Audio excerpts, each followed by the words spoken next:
What's up, dude? It's been a long day. Yeah, it's been a long goddamn hours that I'm doing here. Jesus Christ. It's been a long week, though. It's been a fucking long week. For no really reason, I'm not even working fucking and shit. Hey, Gabe, you see that white plastic bag? Hand me that, please. It's my surprise from Steven. Oh, shit. What are we drinking tonight? So tonight, in lieu it's Valentine's Day for us. It's our Valentine's Day. Yes, it is. So we're celebrating together. And for this occasion, we've got some Courvoisier.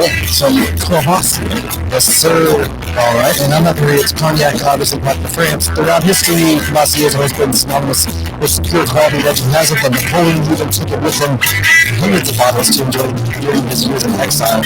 Today, our guest remains the cognac of choice for those that seek exquisite taste and prestigious heritage. Yep. I only got it, and we talked about earlier, but ladies man, every time you sit down and listen. So, my surprise for you next week Oh shit! is tequila original from the hills of Tennessee. Spirits distilled from blue agave nectar. Tequila. Did they grow the agave in Tennessee? I don't know. I don't care. I saw that bottle and I said, I have to have tequila. I'm so not happy about that decision. Tequila. Because tequila is not my fucking favorite as it is. I mean, I can handle it, but it's one of the few things I prefer mixed, actually. Well, a good tequila is great with a little splash of lime. No, it is. It is for sure. I'm just saying it's one of the few alcohols that I shouldn't say I care for. Yeah. It's not even that I'm care for. It's some my fancy bitch glasses, too. I may put some ice in it in a moment. I know you said you're going to, but still. Oh, you smell so sweet. Gabe, are you going to have good on this, dude? Sure. You have to grab a glass. Yeah, I'm going to pour you one in a minute, but... All right, man. Cheers and happy Valentine's Day. Oh,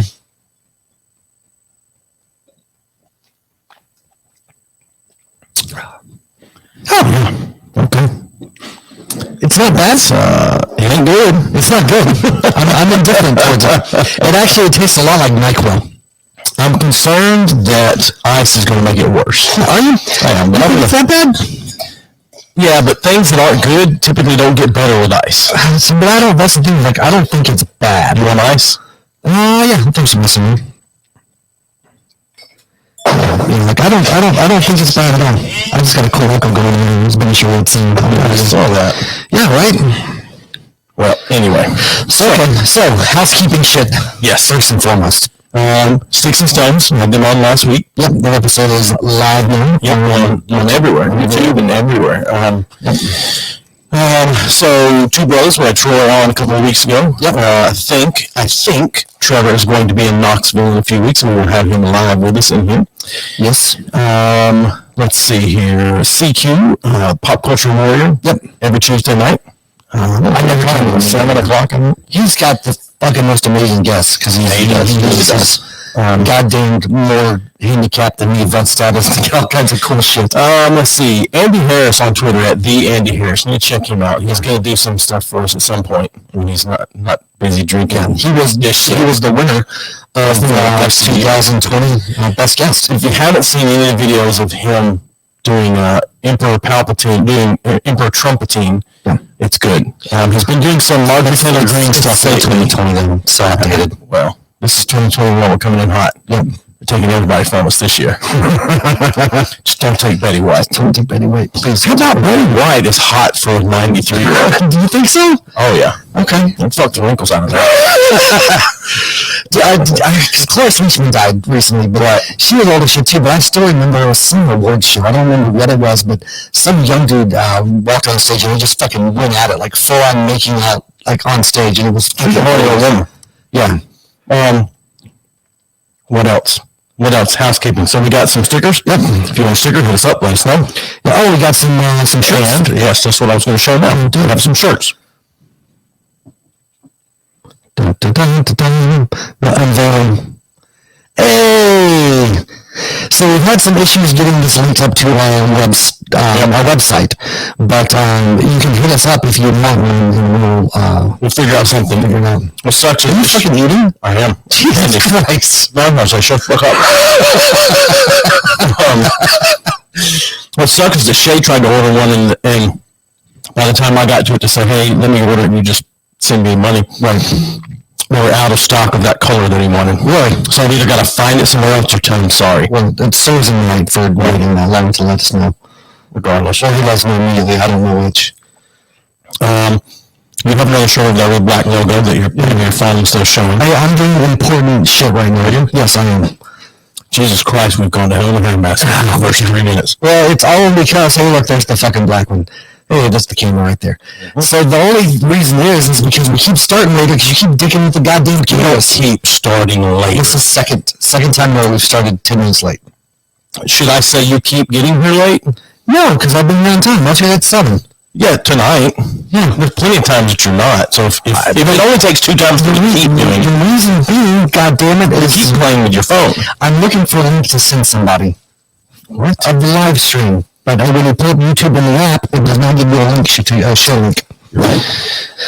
Trying to get some views, yo. Yeah. Who are you sending it to? Somebody at work. Okay. Because I don't care anymore. Clearly. So anyway, we have some t-shirts. We'll figure out something to give those away. These are the first 2 we have. There's asphalt gray with the white logo and then whatever color it is with the black logos. And then website, tell us what you really think. There's also a place you can submit or recommend people to be guests, contact form, listen to the episodes, watch all the videos, all that shit. And there's links to all of our socials. Yep. So if you're like, I don't know how the fuck to find these guys on Twitter, then you can go to our goddamn website and you can fucking link to this shit right there. Yep. We still don't have bios on that motherfucker though. Nope. I'm going to write one for us. I want someone to write them for us. Yeah, I mean, if somebody will write our bios, I will absolutely use them. If I read it and laugh, it'll go up. Yeah. For sure. Yeah. So, anyway. All right. Now, Valentine's Day, you got plans? No, I did. And then I fucked up and rescheduled my fucking kids to be here this weekend, so. Nice. Yeah. But anyway, I'll be all right. How about you? Valentine's Day plans? But then again, though, mine and Min's anniversary is on the 9th, and so Valentine's Day's never been. So did you guys do anything yesterday for your anniversary? No, because we just bought a goddamn car. We're poor. Yeah. Okay. You like tell Google to play some slow jams and I worked till like 7. I think we still got it on. I don't remember. Okay. I don't remember anything. That's bad if you don't remember. Not really. That's par for the course. Is it? Yeah. No, we don't really have plans. We have to go back to. We have to go to Huntsville because my mom's birthday's on Valentine's Day, and she turned 60 this year. I hope that she listens to this and I don't know about it because her surprise party's being spoiled right now. Oh, nice. That would be funny. So we haven't gotten good any Courvoisier. I'm sorry, I don't. Do you have a glass, Gabe? Yeah. Come on around, buddy. Do you want ice? No, he doesn't want ice. Not for the first go around. He's going to take it neat. Yes, he is. Neat and dry. Your mom said not to let you drive drunk. So, yeah. No, I've been very distracted and I apologize. No, I'm trying to share us with the world. Apology accepted. Thank you. In the spirit of Valentine's Day. So, yeah, in the spirit of Valentine's Day. Gabe, what do you think of the, use your mic. Tell us what you think. It's not exceptional. Yeah, but it doesn't get you in the mood to fuck. We'll find out after this glass. All right. I don't know who's watching right now, but hey, thanks for watching. If you have any love and relationship and Valentine's Day questions, fucking call Dr. Drew. I don't know. No, call us because we have the best advice for everyone, for every situation. We have a cumulative. I can't think of cumulative. Yes, cumulative. Fucking what? How many years do you have? 80 some odd cumulative. How many do you have? Cumulative together. I understand that. I have almost 40 years. 39. Jesus fucking Christ. Nothing. Do you know what I was talking about? You don't even know what I was talking about. You tried to interrupt me. I don't know where I was going. What? You're talking about our ages. Put together. We have over 80 years of experience. Yeah, except we don't, because you're 39 and I'm 40, and that's 79 years. Yeah, close enough. I'm rounding up. You rounded up past the next number. Over 80. Yeah, I rounded up. Regardless, I'm talking about marriage. 10 years of marriage. And I say that only because we have both lived enough lifetimes in our short amount of time to make up for 2 or 3 lifetimes. Sure. Let's do some news while we're there. I'm talking to you already. Yeah, already. It's Wednesday night, man. I gotta do this. This is the worst. I never want to record on Wednesday night again. We're gonna have to sometime. Yeah, because our producer, what would you call that? Director, producer, what? Ooh, director sounds way better, but probably producer. Okay, that's the boy. That's boy grip. Yeah, he has D&D on Thursdays. Yeah. Every Thursday. Mm-hmm. So he's D&D with the boys through Zoom on Thursdays. That sounds like a super fucking good time. Yeah. Well, I have a Zoom work call at 8:00 this Friday night where people are getting on and drinking. That's not a work call. It is. I mean, it's people from work. That's a really. Oh my God. Yeah, but I committed to it already, so I'm doing it. You can bail. No. Okay. It's work. Speaking of work, I had an interview for apply for another position at work. I had an interview today. I fucking hate interviews. My interview was with my current boss, and then the person vacating the role I applied for. Okay. I hate interviews. Like, if I'm applying for at a new company, fine. I can sell myself easily. Yeah. I've never interviewed in a new company and not gotten the job. Mm-hmm. Interviewing with my current boss, because the role is on his team, like, how do you sell yourself to somebody you've been working for 5 years? It's not easy. He tells you to hold them back. Yeah, that's it. It was not a good interview. Really? It's very, very much not a good interview. There's a lot of technical stuff involved in that role that I don't have, and how to bullshit your way into that without knowing all of the ins and outs of it. That's a difficult thing to do with your boss, because he knows if you're telling the truth or not. So the standard answer is we'll find out when you make the promotion. That's why I wanted to walk in the job and go, so I don't see your resumes in front of me, and how do I know if I want to work for you? So we'll see. It'll be a good promotion if I get it. Don't think I'll get it. Well, so hey, anyway, I'm close to retirement, so yeah. I believe in you. I believe that you can get this job, because I'm one bad choice away from retiring. Because you've put your mind to it, and if we've learned nothing in this lifetime, it's that you can accomplish anything you set your mind to. You're capable of big things, Joe. Sure. Somebody's phone is buzzing. It's mine. Do you need to? Amanda says the audio on YouTube sounds like shit. That's what I was checking on. Oh, I got you. Yeah. She said Gabe sounds good, though, which is fucking weird. Hey, thanks. That is weird. So let's, yeah, she said it sounds too hot. Oh. Okay. So we'll see. Yeah, that's the shit I've been trying to do to take care of how we sound, and looking good. Audio guy, why didn't you test it beforehand? We didn't have a way to test it. Okay. How do we have a way to test it without broadcasting live? We didn't. Hold on a minute. How many times have you broadcast live to test other shit? When we first started, for 2 seconds. But we're not rookies anymore. Sure. Clearly. Actually, if I thought about it, I could have set up never mind.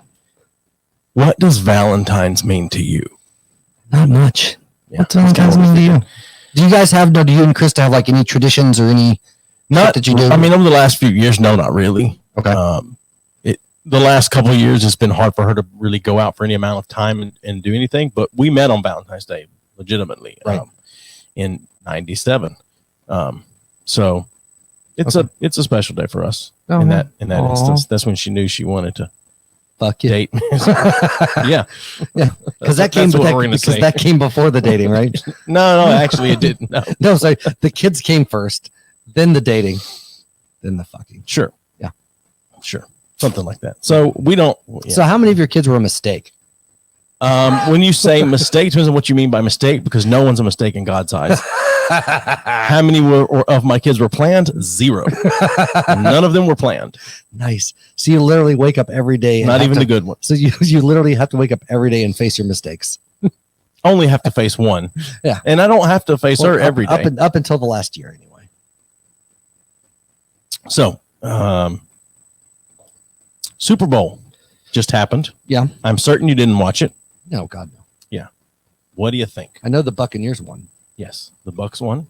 Bucks. That's how you can tell you're not a football. Are they deers? You don't watch football because everyone else in the know calls them the Bucks. The Bucks. The TB Bucks. Yeah. Stupid. TB is short for Tampa Bay. It's not tuberculosis. Short for Tom Brady. Tom Brady. I'm not a Tom Brady fan, Mhm. but I was rooting for the Bucks to win. I Okay. really was. Good for you.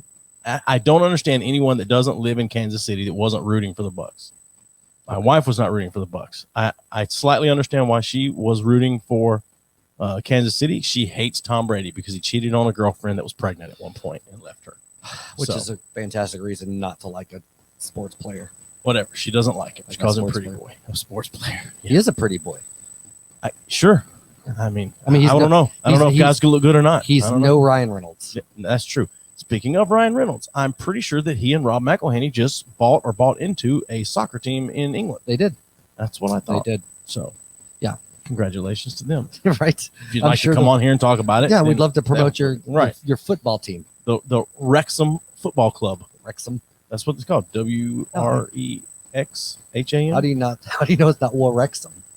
I know it's not. They're British. They wouldn't pronounce it that way. They might. They're not French. That's fair. French are notoriously known for pronouncing W's. Okay. Oh, God damn it. This feels like episode 3. It pretty much is at this point because it's a Wednesday goddamn night.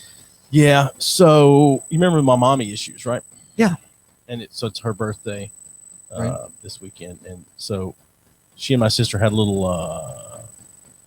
conversation. Mhm.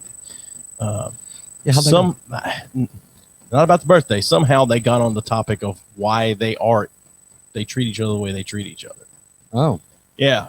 And my sister was like, well, my entire life, it feels like you're constantly trying to knock me down a notch.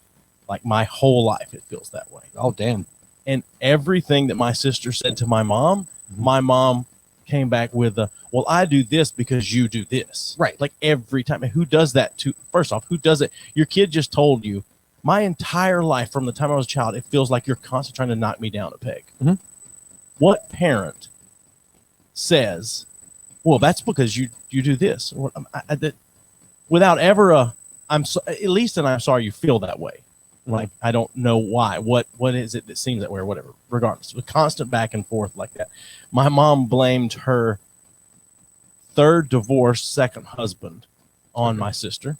When my sister moved out of the house, my mom said, well, if I'd have known you were going to move out, we're going to move out, I wouldn't have divorced the guy she divorced. Yeah. She basically said she divorced him for her because they didn't get along.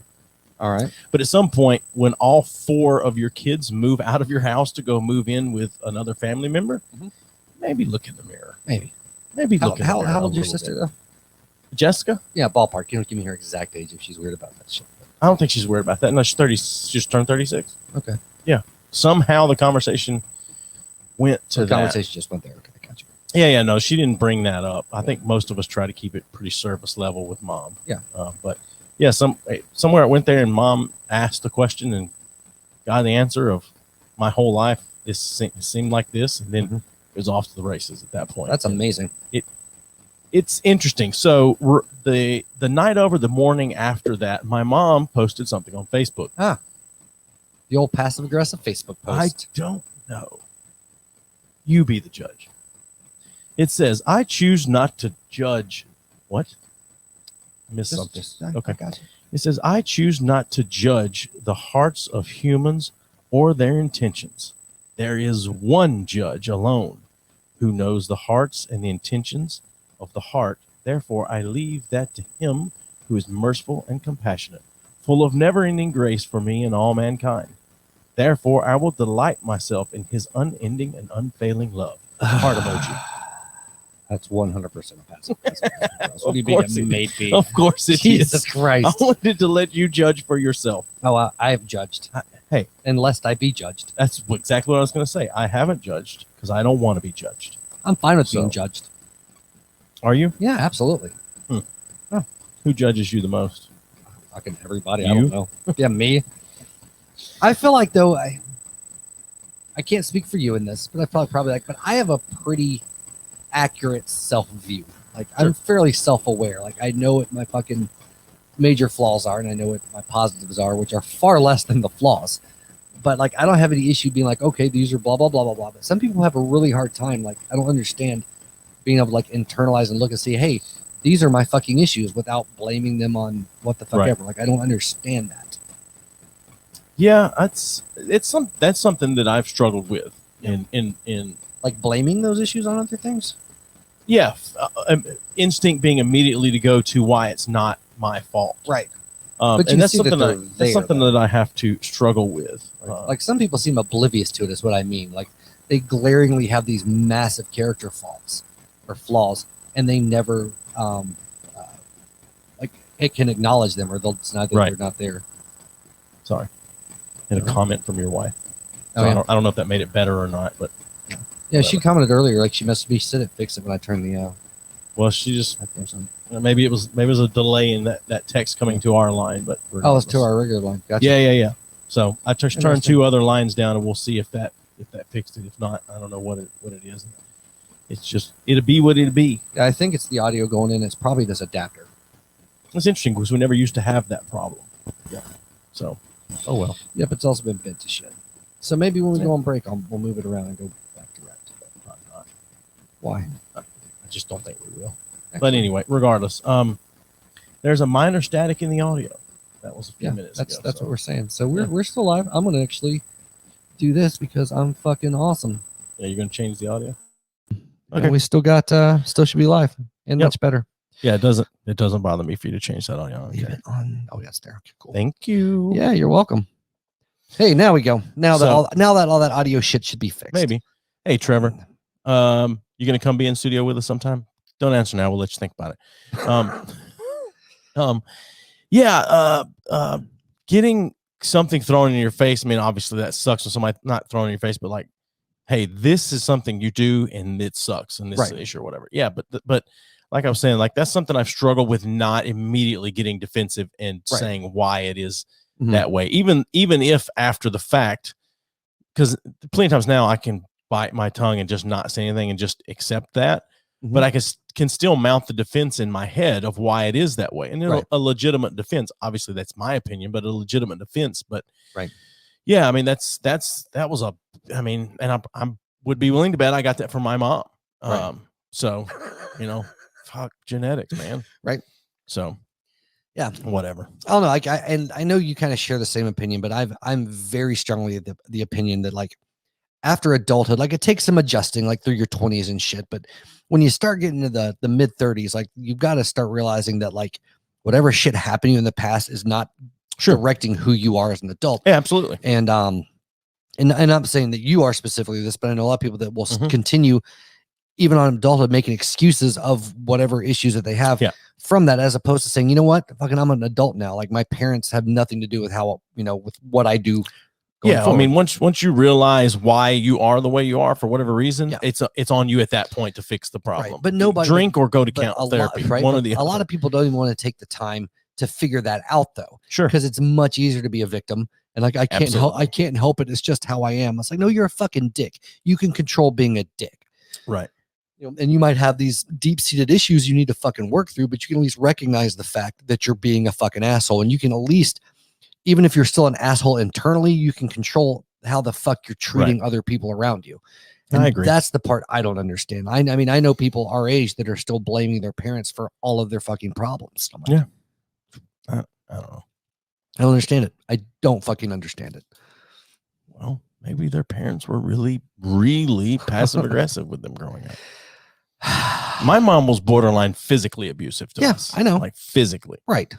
I can remember one time when I was young, 8, 9, maybe. Mhm. My sister and I, for whatever reason, doing stupid shit that siblings do, and Mhm.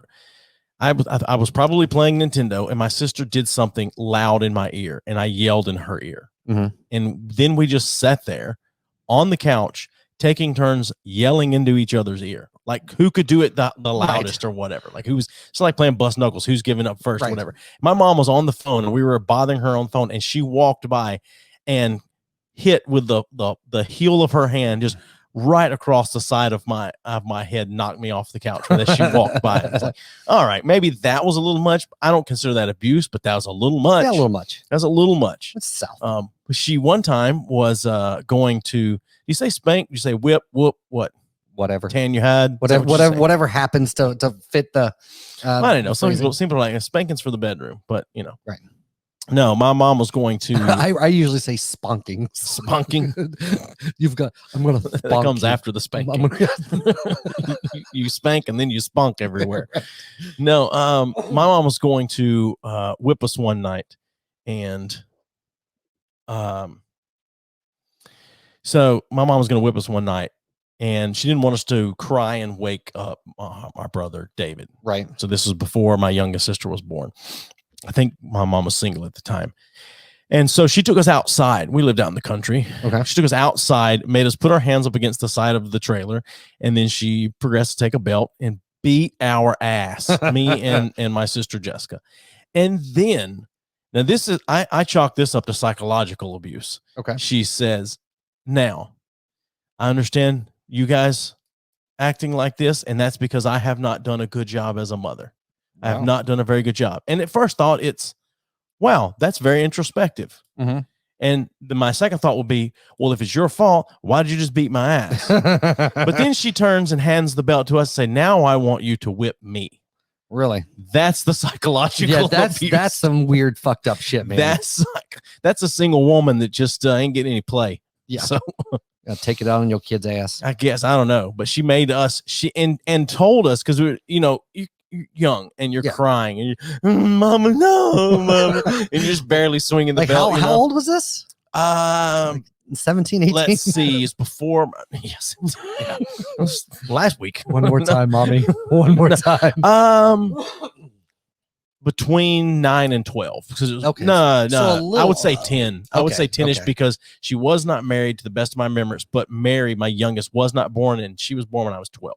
So, because there's a huge difference in mature between, like, weirdly enough, between like 10 and 12. Like, those 2 there's years, a big difference. Massive. Yeah. And it's so weird. Like with Eli, I mean, I were like, what the fuck? And then I, expecting it with Lyric, and Jude's going to be hitting that pretty soon. And that whole, like, around 11, that whole regression that they are acting more mature at one point, and then the next minute they're acting like they're goddamn 4 years old again. You're like, what the fuck is wrong with you? You're fucking 11. Yeah. This shit's terrible. Going through that with my dog right now. Yeah. Like, Lyric hasn't been as bad. Like, she's getting the whole pre-puberty, like, hormones all over the place. But like Eli and Jude started a little bit where they're like wanting to be a big kid, boy, whatever. And then, like, the next minute they're like, I can't find my socks. You're like, what the fuck is wrong with you? Suck it up, you little bitch. It's fucking not. Hey, sometimes when you can't find something, it's really hard. I don't ever cry about it. When I find did I tell you about cussing out a hot dog one time? Yes, you yeah. I mean, sometimes you just have to let that sock know, hey man, I was looking for you. But that's why I've been looking for you. That's when you fuck the sock. Thought I lost you. Maybe that's why he was crying, because that was his fuck sock and he couldn't find it. Maybe he was worried his mom was going to find it. Right? Old fucking crusty stand-up motherfucker. When I have a cousin that's a year older than me, and we live next door to each other, and basically we're raised like brothers. And when he was moving out at 18 years old or something like that, I was over there with my mom helping them move, and we went to move his bed out and lifted his mattress, and it lifted toward his mom and my mom so they couldn't see. And all of a sudden he let go of the mattress, and as it came crashing down, he snatched a sock out from under his mattress and shoved it in his pocket. That's awesome. The old Jack sock, man. I was never one to jerk it in the socks. I didn't either. I would get a stuffed animal and cuddle hold. No, yeah, shower. Why not? I'd get family photos and wrap that. Is that what it was? Yeah. Okay. Well, you remember when you would when it didn't matter what it was, you could get the bra and panty section out of a JCPenney catalog. Oh, it didn't matter. I still can jerk off to anything. Yeah, you can, but there's no drive to go and do that now. There was like, no, there's no drive to. At our age, you got enough in the spank bank that you don't have to do that. At 13, 14 years old, everything is going to the that JCPenney big book. Oh, hell yeah. The big book. It's got the extended lingerie section. Yeah. Or I don't know if Fredericks of Hollywood. Oh, you remember that shit? Yeah. Well, I also remember though being fuck. I'd have been, probably 14-ish, maybe 15-ish. And Melissa, my sister, got those Delia's catalogs. Oh, with, like, yeah. the girls that were our age in Yeah. there, and there was a bra and panty section. That I shit. still have one of them back then. Is that considered pedophilia if I was their age when that catalog came out? Like I saved the catalog, so technically I'm still their age. You're living in the past. Right. Yeah. No. Okay. All right. If you go to the grocery store, you find Lowrider magazine, you tear one picture out. Lowrider magazine. Jesus. Hey, they had the honeys, man. The honeys.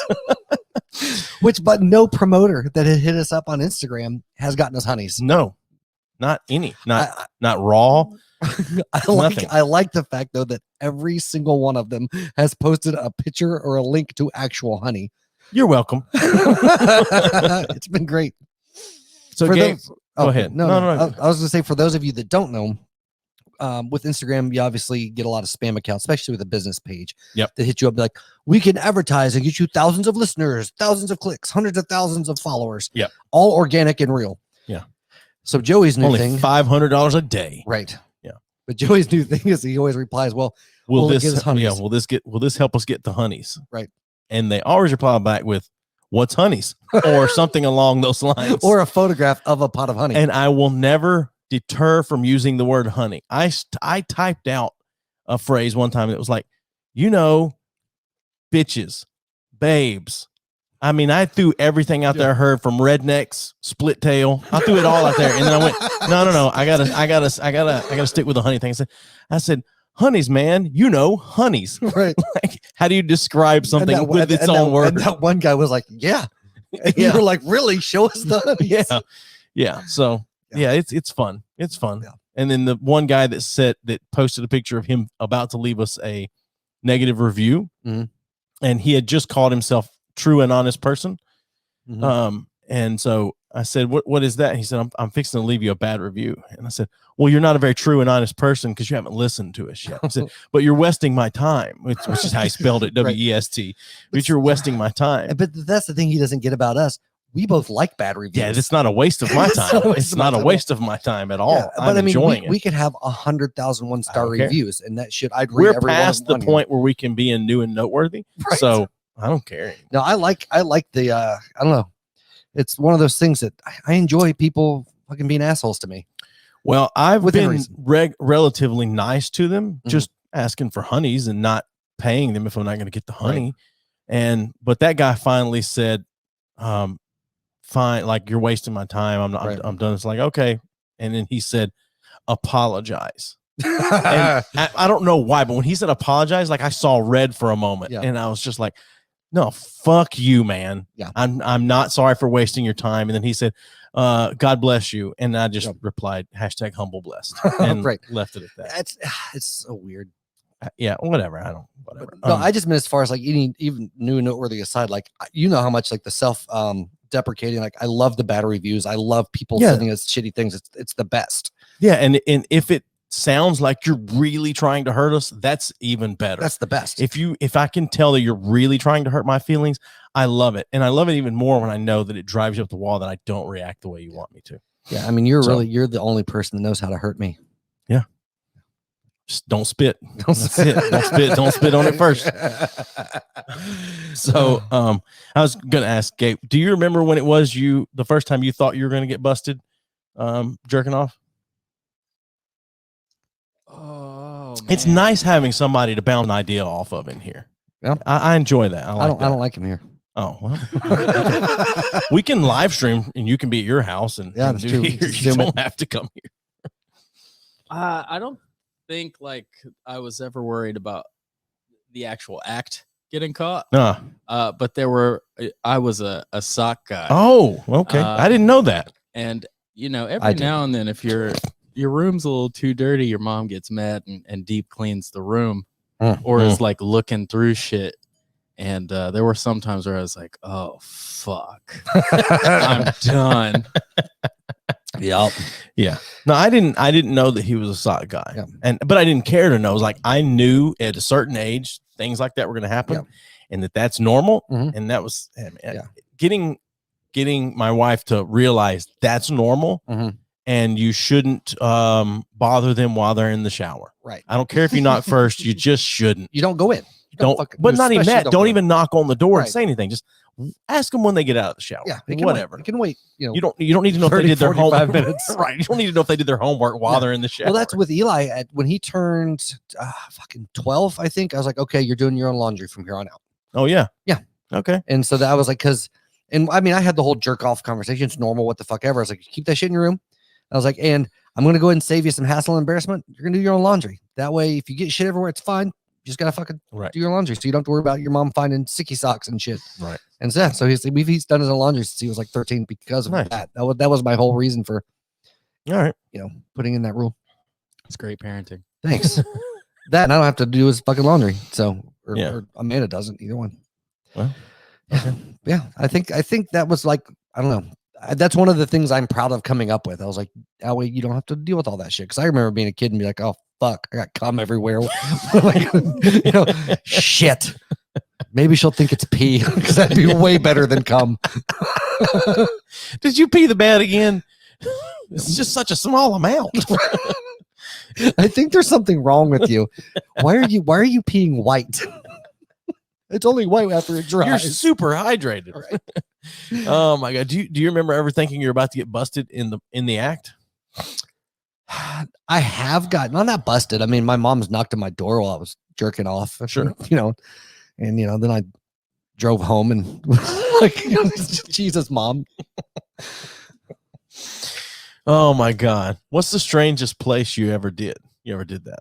Like, I say strange, not necessarily strange, but the most like, Jesus Christ, I can't imagine doing something like that now. As a kid, I can't imagine doing that. Not really. I mean, it was pretty like when I was a kid or younger, it was, all at the house or, shower or whatever. But I mean, as an adult, I mean, I've jerked off in public buses, I get trains. That. I get that, but I'm just talking about, because when you're young, it doesn't matter if sneak up to the bathroom and shit, but I never just like blatantly rubbed one out anywhere. I think I might have gone outside once because there was like a house full of people, like fucking got one off on a tree or some shit. Nice. Yeah, that was about it. All right. Yeah. Okay. How about you? In the van on the way home from town one time. Bravo. Yeah. See, I never in the captain's chair in the middle row. I didn't have the forethought to go to the very back seat. Right. I guess because maybe that I turned sideways like toward the door, so I couldn't be seen what I was doing. Yeah. I almost got one off, and then in the van somewhere, my sister's arm got tired, so we had to stop. That's crazy because I never liked, like, I was never grossed out by the cum, but I didn't like it like in and on me. Sure, I didn't like it either, but man, you gotta go. You gotta go. Yeah. Did you ever have the thing when you're like, of course, growing up in church and shit, that like when you're younger, maybe 10, 11 years old, when you're starting to get like the random boners and stuff, and like have a cat sit in your lap and get a boner? We've talked about this before. Fuck, did I just bestiality? Sure, especially if you're in church, right? I'm going to hell, right? Yeah. And I think we've talked about this before, but do you remember woods porn? No. Oh yeah. Find you just would all of a sudden just find like a torn out page from a Playboy or something just in the woods. But it was always like old porn, like the big bush. Yeah, sure. It didn't, but that didn't matter. No, it didn't matter. No. But it was just always. But it was the odd thing about finding the random woods. You pull it out of the dirt and trying to wipe it off a Right. little bit so you could see. Yeah. And then put it back so that the next lucky son of a bitch could have it. Yeah, absolutely. The ballpark, we'd find woods porn all the time. The ballpark was such a dirty place. Absolutely. Like I was a super nerdy kid, whatever, as far as like I played baseball and shit when I was younger, but I was never with the cool kids. But there had to have been kids getting finger blasted just outside of the fields all the time. For sure. Yeah. All the time. I was never one of the kids getting finger blasted. Oh, well, I was on a train doing that one. Like it was a finger blasting train. Finger blasting train. Yeah. It was like me and then somebody behind me. Right. You're all just bent over. You're knocking off my rhythm. Right. No. I don't know. You start a club called the Finger Blast Boys. That's right. That's right. It's silly because you did finger guns a lot. Had no idea. No context. Well, when we did, or you finger each other's assholes. We did fingers. We didn't go. We did like that's how we did our finger guns. Finger Boys Club. You had to get it right. The Finger Boys Club. Yeah, the Finger Boys Club. Okay. Yeah, that was the Finger Blast Club. No, we're boys. Okay. We're boys. Well, You can call it. Oh, It's man. very close to the Proud Boys Club. Very close. Except you were, One or two differences. yeah, like the shame afterwards. We didn't care what your race was. We would blast away. Okay. So that was one difference. But anyway. Oh my God. So do you guys? Okay, dialing back Valentine's Day just a second. Sure. So, in the span of your marriage, which is like 50 years now, Yep. have you ever tried to use Valentine's Day as an excuse to get other sexual favors you usually would not get throughout the rest of the year? No. Or is that birthday? Have you ever used a day as an excuse? Yes, but not Valentine's Day. That Valentine's is for the women. I can't remember Well, what exactly. That's date that's it is. like, in I April. promise you'll love this. I'm doing this for you. No, there's the what is it? I guess it's March 14th that they call steak and a blowjob day. Yeah. So that's for the guys. But then Jim Jeffries had one that was like, I think it's sometime in April, but it was anal sex day. That's what he said. Okay. It's one time a year. There's one because guys in general will dread Valentine's Day coming up. Like when you're dating, like, what I got to figure out what I'm gonna do for Valentine's Day. But he's like, women should feel the same thing. Like, anal sex day's coming up.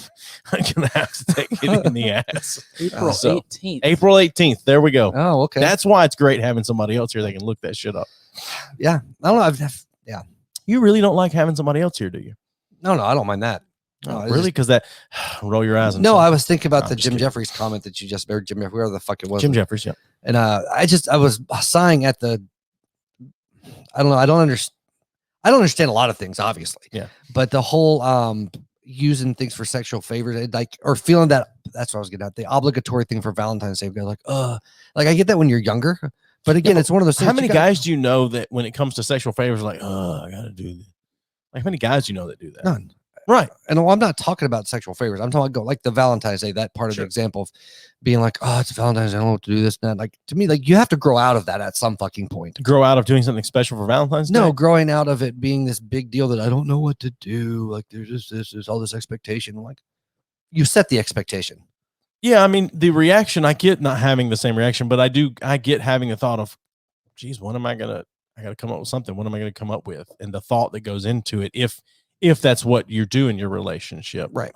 That's where you set that precedent at an early point in that relationship. Sure. It's very hard to set that precedent when you meet on Valentine's Day. That precedent is set in a teenage Not really. girl's mind. I was like, so a teenage girl's mind, yes. We got married when we were teenagers.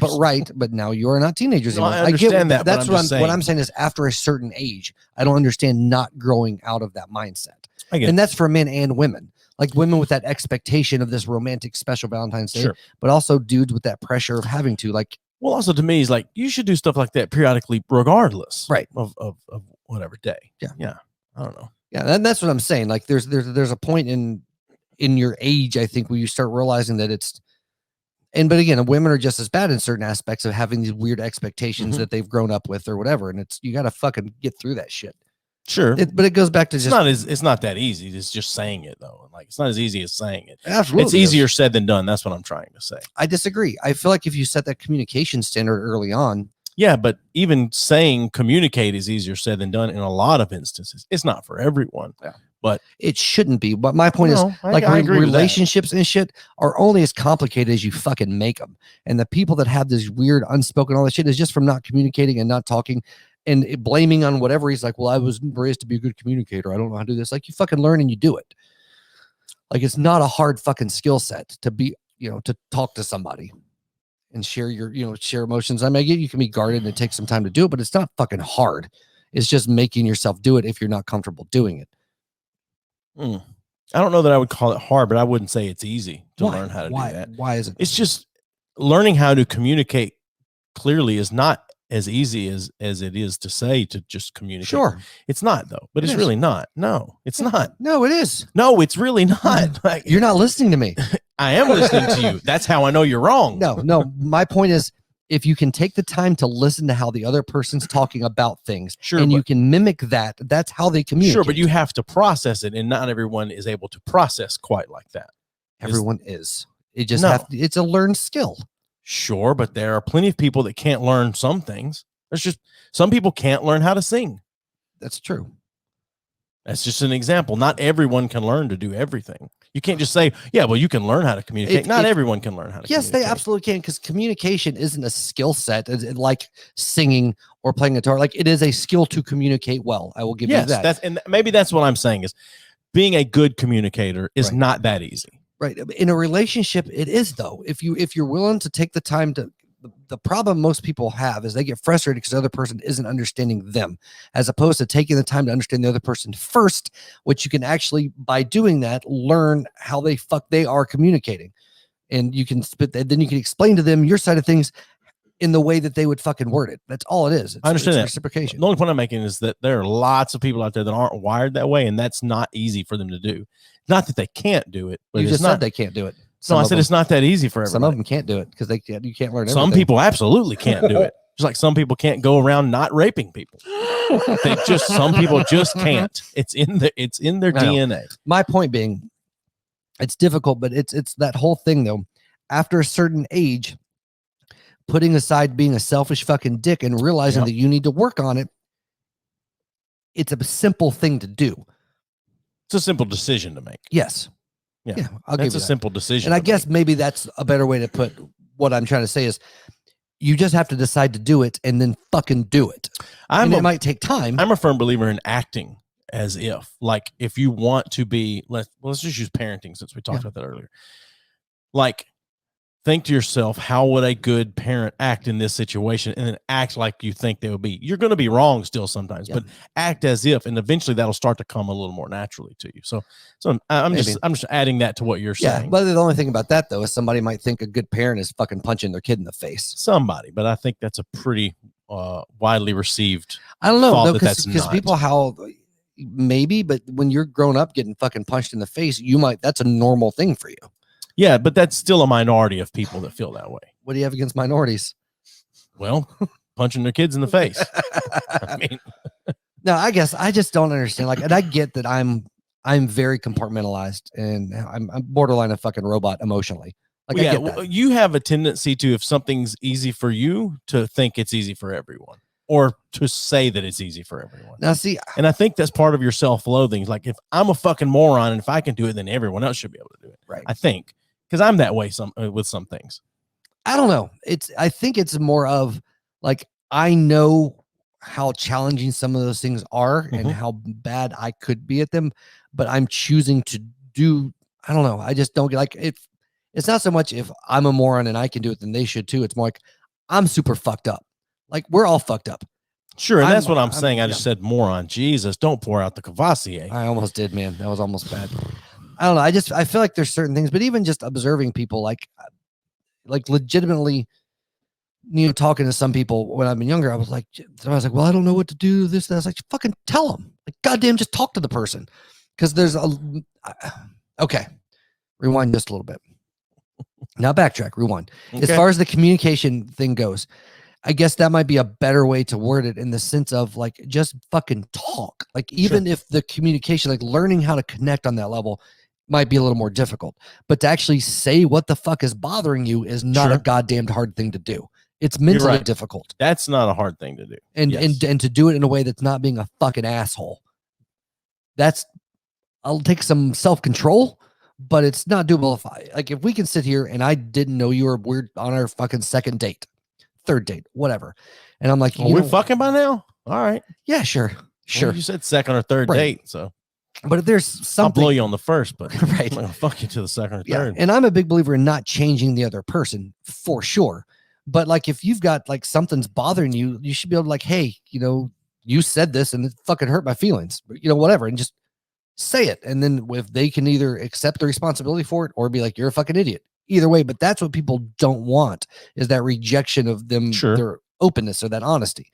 They don't want to feel like their feelings are insignificant. But the fact of the matter is, I find that more and more people now are paralyzed by that fear of rejection. Yeah, absolutely. Like, absolutely. Well, the reason is because everybody expects to be accepted and loved, because that's how we're fucking raising everybody. Sure. There's no rejection. There's never a no. There's never any of that shit, because you're special. So if somebody says no to you, then you're not special. So if I never put myself in a situation where I hear no, then I never have to think I'm not special.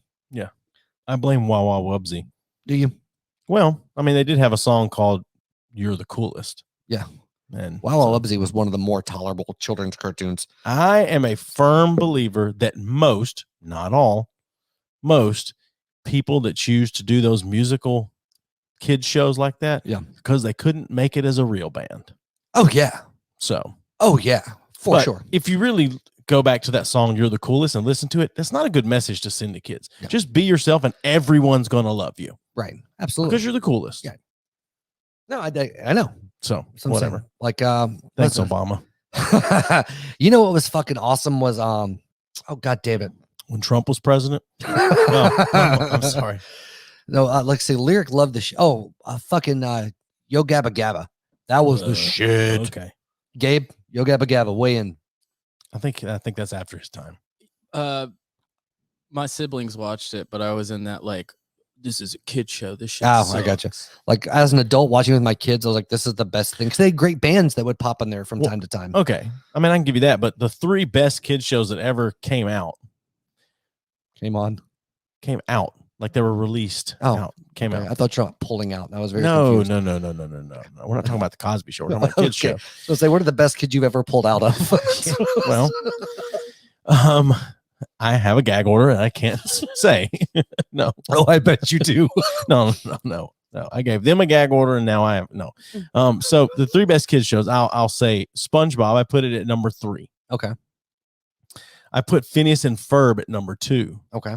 And I think it's just because the theme song was much better because it was a Bowling for Soup did the theme song. But Ren and Stimpy. Yep. But in all fairness, Ren and Stimpy really wasn't a kid show. Well, neither was SpongeBob, but SpongeBob was more so than Ren and Stimpy marketed as a kid show. I think Ren and Stimpy was marketed that way as well. They were because after kids they didn't caught get on, it but they originally popped up. I think it was MTV when they first came out, or maybe I don't they picked remember them if it up was MTV or what. But regardless, but kids, and maybe maybe there's even a more niche thing that would be a kids show like Dora and Yo Gabba Gabba and all that stuff. But cartoon wise, best cartoon of all time though, hands down, is Looney Tunes. Yeah, I suppose. Oh, well, it is. Okay, it is. You know that if I'm hearing you. Yeah, I respect your opinion. And I thank you for being open and communicating with me. Do you know now that whatever platform they show Looney Tunes on now, they put a parental warning ahead of it for violence and things like that. And racism.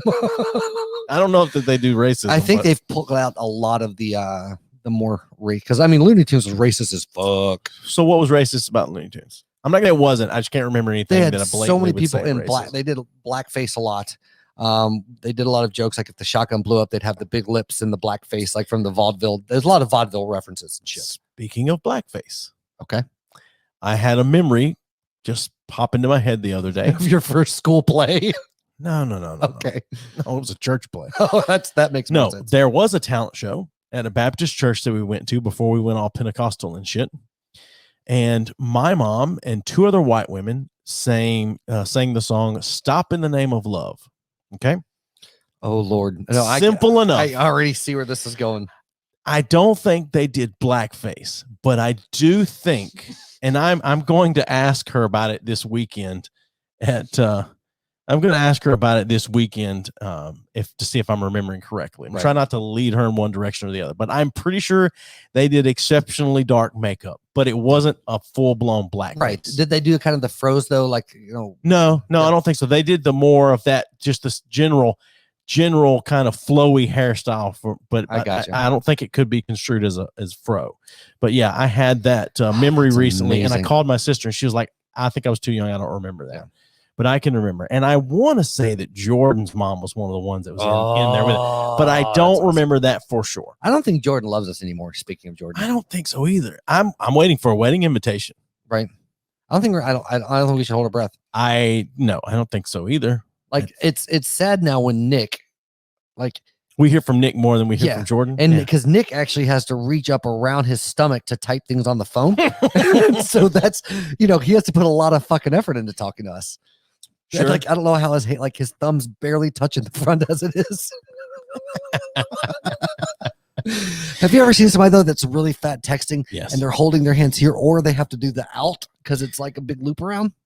Yeah. Can I You know what else? interject super quickly? Yeah. Sure. I just had a flashback moment. I did blackface in church before. Oh, really? Really? Yes. Well, I mean, A isn't that mime? yeah. I was a demon. And so and you had to put blackface on? And I did, and yeah, I got my face painted black. I don't think it counts as blackface for you, though.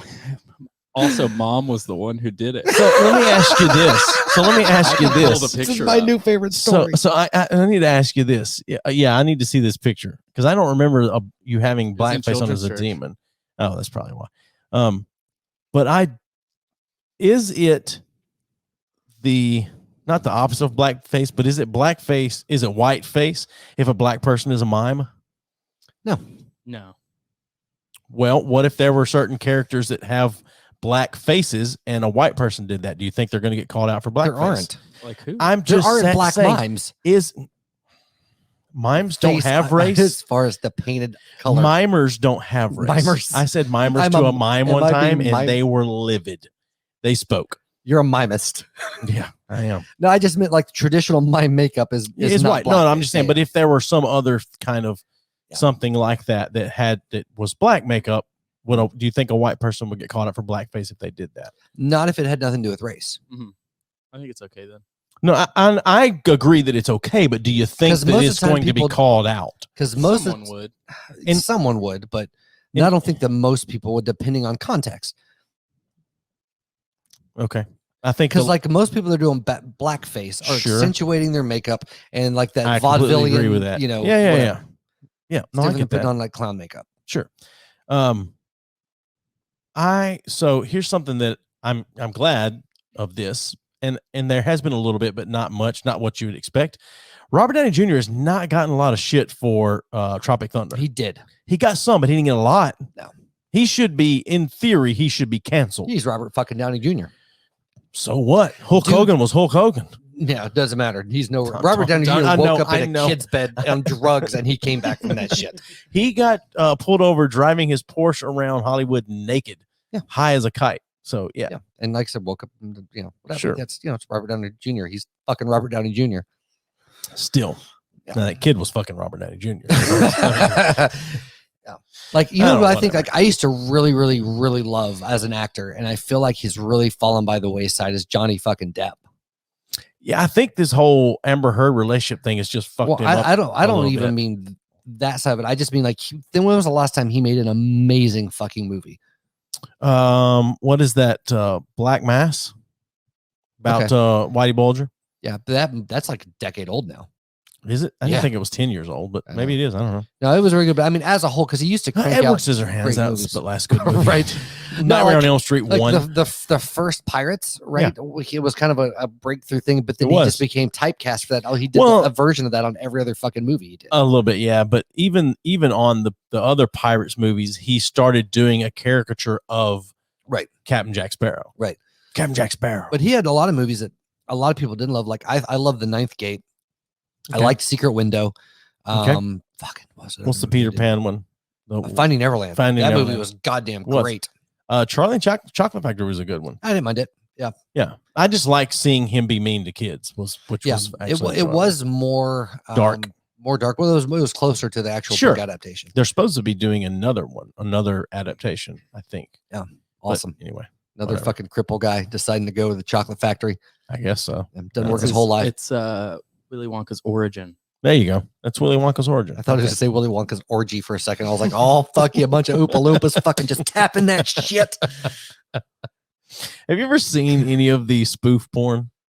Yeah. Because they have like Scrubs, and I'm sure they have Friends. There's got to be an Office, but I know that they have Scrubs because I remember seeing someone from Scrubs like post that there was a spoof porn Yeah. out there, and I mean, I didn't believe them. So these people look nothing like them, though. No, they At least try. That's all I'm saying. Just try. just try. Just Just try. put a little effort into it. Well, you know, take a break You do. because I want a cigarette. You want to take a break too. Well, you can't have a cigarette till you fuck with this audio and try to figure it out. Like I you already, said you were I already gonna do. fixed it. No. You didn't fix it. You just changed everything back. I fixed it. No. You got to fix what was happening. I can't until this live stream ends. I accept your failure, and that's fine. No, I can fix it after the stream. It's fine. It's fine. It's okay. That's okay. I don't think any less of you. All right, I appreciate that. I We'll think be less back. of I think less of you every time we fucking broadcast. I know. We'll All be right. back. Hey everybody. We'd like to take a minute to tell you about a really cool podcasting app called Stitcher Premium. Yeah, Stitcher Premium is, like you said, a free app, and they've got everything you could look for: true crime, comedy, pop culture, The Office ladies. I think Conan O'Brien's podcast is on there. There's lots of things on there. And archives of all those things. Oh, yeah. And smart lists. Yeah, the smart list. That's what I was about to say, you fuck. Smart lists basically will watch what you're listening to, or say listen to what you're listening to, use some fancy algorithms, and make recommendations on shit that you already like. Yeah, so if you go to stitcher.com/premium and use the code B3F, you can get a month free. So it's $4.99 a month, or $34.99 if you pay for a full year. But use the code B3F and you'll get a free month. Check it out. Hey, buddy. Hey, buddy. We're back. We are back. Son of a bitch that came out of nowhere. You don't know you're about to sneeze when you sneeze? Most of the time. Do you not ever get sneaker sneezes that just come out of fucking nowhere? No. That's so fucking weird. Have you ever had the trifecta and burped, sneezed, and farted all at the same time? No. Well, no, not burp, sneeze, and fart. I've sneezed and farted at the same time. Yeah. But So that's the double. No, the trifecta, dude. I swear to God, it feels like your insides are going to explode. Yeah. It's the weirdest fucking thing. Your mom's house has a name for fart and burp at the same time, and I can't think of what it is. Yeah. I cannot. But the think of sneeze, what it fart, is. burp is Double pipe classic. Double That's what they pipe call classic. it. A double pipe classic. Yeah. Yeah. And I know, So- I mean, technically you can't really burp and sneeze, but it all happens like boom, like all together, and No, I get you. it's rough. It's Yeah, wonderful. It's when it happens, it's like, oh fuck, what just happened? It's what I imagine getting railed by like a celebrity crush would be like. Like you wake up like, what just happened? But I thought you were going to say by Ryan Reynolds, but I mean, you said a celebrity Of course, it crush. was So, Ryan- yeah, Ryan I fucking Reynolds. I get it. So dude, if for some unknown reason, like he was like, oh, just hey, I'll come on your podcast, I don't know what I would do. sure. Like I don't fanboy much. I slightly fanboyed with Reese Roper, and that's because I blame myself for not being prepared enough for that one. Well, you were covetous. It's a I was it's covetous, okay. right? Well, my thought was like, I'm not intimidated by him, but like the nostalgia, I was like, I'll have plenty of shit to talk about. And then he got in Sure. there, and I was just like, oh fuck, it's Reese Roper. I have nothing to talk about. You know, it was Right. it was one of those situations. It wasn't so much I was like flabbergasted as much as just I had nothing, and I thought I'd have much more. Yeah, it was. Well, I think too, like he wasn't. I think he thought it was going to be more of an interview, and Right. we were like, "Oh, you're going to hang." You know, we were thinking like, "Oh, you're going to hang." No, out this with is just a couple bros. and some of the jokes that we made, I felt like didn't land as jokes, nah, and so it got not at really first uncomfortable. anyway. Yeah, not at first. Like we But- made the MXPX joke, and he was like, "You guys want to talk about MXPX? We can talk about MXPX." well, I And mean, I was like, but "Well, I fuck, set man." out with a goal to see if I could say something about MXPX enough that it Yeah. not necessarily bothered him, but made him uncomfortable. And I did. And at that point, then I was done. I didn't have to say anything else anymore. Why would you do that? Well, I think part of it was a funny idea. Part of it is you said I should do that. I Mm. took that as a dare. But I don't know. I have little things on a lot of times when we have a guest, I have little things that in my mind I go, I'm going to see if I can accomplish this tonight with sticks and stones. I want to see if I can get the real name of this guy Kristen's been dating. Yes. And I did. Yep. With David Weiss, it was, I want to find out if that's actually his website and if he will claim it. Mhm. And he didn't, not with his words, but he claimed but it. all those are very, very different than like poking But at I somebody had that we're nothing. both a I fan had of. nothing else that I could do with him on that, except for he's worked with him. He's got a new Kickstarter. Who does Reese Roper, For is he? a microphone company that they're releasing. Oh, Their okay. New mics. I thought you were saying he's going to try to do another Roper album. Dude, I would support that in Harvey. No, they have the new mics. They're basically like Mike Herrera. yes. Oh, okay. No, like a Newman, the U87s. Like at half the price. And Now you and say Newman, but I've heard plenty of people in the industry call it Neumann. Neumann, and probably is I don't Neumann. know what it is. Yeah, I've heard both. Neumann's probably correct. I just, Okay. if I want to talk about them and it's somebody I know knows, I just go, fuck, what are those goddamn You microphones? can just call them a U80. It's U87. Sure. And they'll be like, oh, Neumann. a Newman. A Newman. Newman. But anyway, so they actually look pretty sweet, the mics, but I'm like, they're $600. Right. Like, and I don't do music. enough. I don't get because I'm in a bunch of podcast groups to partially try to find podcasts to collab with and things like that. Yeah, I say collab, but a lot of people will ask, "What do you?" I'm just starting out, or I'm looking to upgrade my, and then people will recommend Newman microphones. Why? Like, why would you? First off, not for a podcast.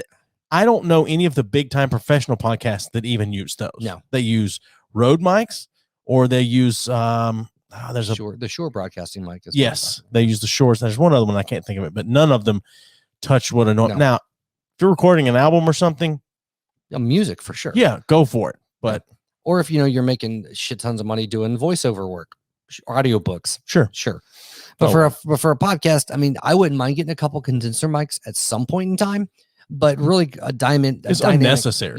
Yeah, really, it is. It's just more of a like, oh, that'd be nice to have. Yeah, like I wouldn't mind getting a couple more dynamic mics with a slightly wider frequency range, but there's nothing wrong with it. And that's just because I like gear. Like it's not a need. Like these mics are fucking amazing, but if I had a $20,000 budget, I would buy $20,000 worth of shit that we don't need. Right. So I didn't have the budget for the Roadcaster, and I goddamn bought it. So I thought, depending on what we were talking about at the time, if we ran out of stuff to talk about like we did an hour ago, that we'd go over some news. Okay. And I'm pretty sure you haven't loaded that back on there, right? No, I don't have any of that shit. Okay. That's what I thought. Yeah, Bluetooth? What the fuck is that? There you go. News. This is not normal news. This is conversational news. Oh, God damn it. I know you love these things. Wait, what do you mean by conversational news? I hope that this sparks some conversation. Oh, but not like, did you hear that Biden signed this into? No, I didn't. Tell me more. Oh, you don't that say. And more in 60 minutes. Yeah, I'm gonna start playing. Oh, you don't say. Really? The interior design choices people regret the most in lockdown. Okay. Splattering their walls with semen. Every one of these articles I picked strictly based on the headline of the article. Okay. I did not look through them on purpose. Okay. Part of me hopes that they're really shitty. So they're gonna be. I can tell you by the headline, this one's gonna be really shitty. And I'm not seeing a list here to look at. So we're just gonna start. We're just gonna go down. Down the article here. Bring on the paint swatches and power tools. And this is from Quartz. Quartz. Coronavirus has been like QUARTS. Like yes, quarts of buckets. QUARTS. Okay. Quartz. I don't know what quartz is, but anyway. Okay. Interior design choices people it's also a size of a jar. The most in lockdown. Coronavirus has been a boon. That's a type of movement. It's quartz movement in the watch. It's a quartz watch. No, it's not a quartz watch. That's what they call it. Nope. Yep. The coronavirus has been a boon to home improvement projects around the world in large and small measures. Many in lockdown are tackling items on the renovation to-do list or simply seeking ways to inject novelty into their work life spaces. Did you do any home renovations during quarantine? You didn't really quarantine, did you? No, quarantine for the most part. I mean, I started to go to I'm just right, but I'm saying like you got to go out into the real world. Yeah. There's a lot of people that had to stay at home, didn't get to go to work. Right. Yeah. So whatever. Yeah. What the fuck was that? I was going. Yeah. Oh, okay. Thought you were gonna die or something. God, I'm not that lucky. Jesus Christ! Please go to his camera. We were surprised at just how many ways COVID-19 has impacted home improvement activity, said Fred Miller, president of Consumer Specialists, which released a study indicating that 57% of American homeowners are doing some form of home improvement upgrade last year. Dude, I'm gonna start a company and it's gonna have consumer in the fucking name, and I'm gonna start throwing out statistics. I'm gonna be rich as fuck. Consumer what? What are you gonna be? Consumer statistics? Consumer statistics. That works. Oh God. Let's see here. Of the 2,400 people surveyed, there you go. Of the 2,400 people surveyed, 61% they regret decorating their homes in the industrial look. Oh my God. A style inspired by the gritty facades of warehouses and factories. Popular in startup offices and converted loft apartments, the style makes creative use of reclaimed machine parts, raw concrete, and exposed light bulbs. my God. Like the Brooklyn hipster craze of some years back, the industrial look can be cool, but in the wrong hands, it can also be stiflingly cold and impersonal. I'm gonna do like some sweatshop interior design. It's just a bunch of fucking long ass tables, Some fans hanging from the ceiling, barely spinning. Yeah. Oh my God. Some Asian people in the corners, whatever, on mats, on straw mats. Yeah. Well, as long as you give them a mask, they're fine. The mat. Oh yeah. No, right. no, No, you I gotta got give you. them a mask. Yeah. They'll just basically they'll be my lamp holders. Oh Lord. Most coveted home decor items. The yearning for comfort is mirrored even in the small items we bring into our homes. In the U.S., for example, an analysis of 2020 Google shopping trends indicates that many Americans searched for decorative elements that would bring warmth and cheer, such as rugs, candles, and various bric-a-brac to fill their vases. Jesus Christ. I hate this article so much. I know you do. Well, it's because one of the things that bothers me about this whole fucking thing in articles Phrases like bric-a-brac. We should use bric-a-brac more often. We should. I'm not sure how to use it though. Just make it up. Nobody knows. No, it's the fact that like people have treated this whole fucking quarantine bullshit, which nobody's truly been quarantined. Maybe New York a little bit, but still. I think LA more so than New York. Maybe. But still, you can still go outside, is my point. Sure.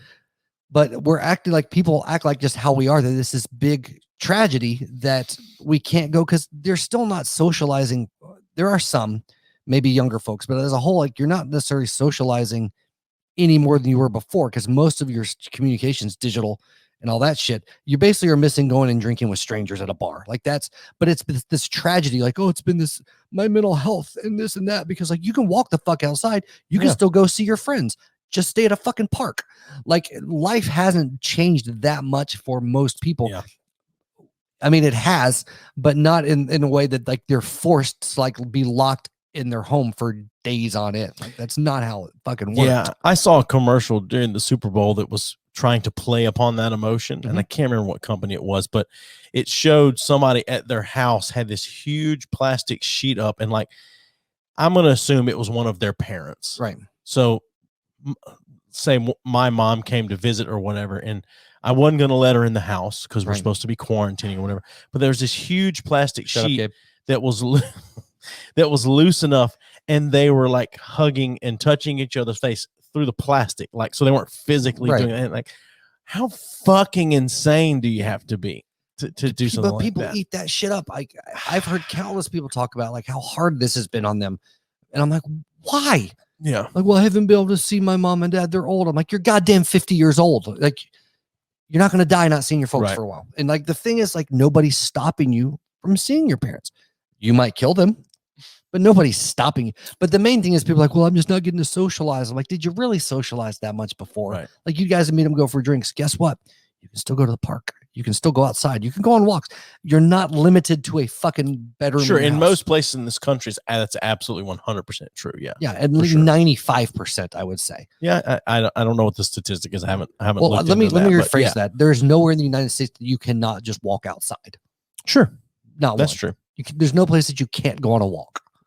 Yeah, no, I agree that you can go out and walk through your neighborhood or whatever, pretty much anywhere. Now, I don't know that they enforced it, but I know the governor of California and the mayor of LA was threatening to arrest people that were leaving their house, not going to get essential like items. essential items. Yeah.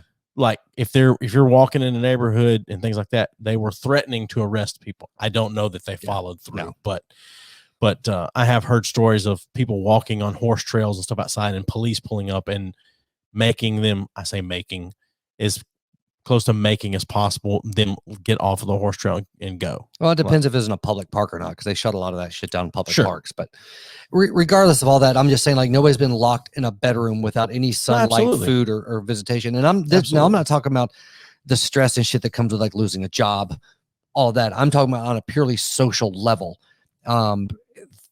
It hasn't been that bad. Yeah. Like, and I'm not talking about for me. I'm just saying, like, realistically, unbiasedly looking at it, nobody's been confined in a room with no contact with the outside world. Sure. I agree with that. Yeah. You know, it's definitely changed the face of how people can socialize and stuff. But yeah, I mean, for me, it has sucked to not be able to occasionally go out to a bar at night, but it's not the end of the fucking world. Right. Like But that's I'm the saying, thing. but that's not a hardship. No, it's not a hardship at all. That was the word it I was just looking sucks. for. Yeah, you like, know, it's just like, oh, that sucks. But you know, yeah, like socially, it's not a hardship. Like Yeah. it sucks, and yeah, you can't see. It'd be cool to go hang out with more people. What the fuck ever.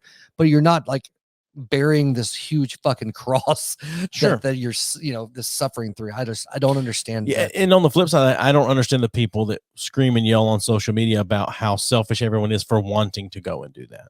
Right. Like it's not effective. If you don't want to do that, you don't think people should, then fucking don't. Right. Whatever. I don't care. But Yeah, anyway.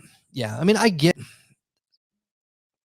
a little bit of that more so, just because of you don't know what information is true, false, blah blah blah blah. Sure. But if COVID and shit was as contagious as it is, and they're truly trying to protect people, taking it all at face value, right? If that's the case, then you wanting to go out and hang out with people is just putting other people in danger. Like that's what the fuck that is. It's a selfish thing. I mean, at its core, that is, it's like, well, I don't care if I get it or not. Like, I'm not worried about it, but I don't care about this dude I might not know his grandparents that might fucking get it. If I'm passing it on him, I'm a carrier. It's that whole shit. I mean, Sure. it's what it boils down to. And I get that. Like, I think it's overkill and whatever, but Yeah. like, I understand that way more so. Cause if they're in the middle of the pandemic and you have all these regulations that are in place, whatever, there's the government regulations, whatever.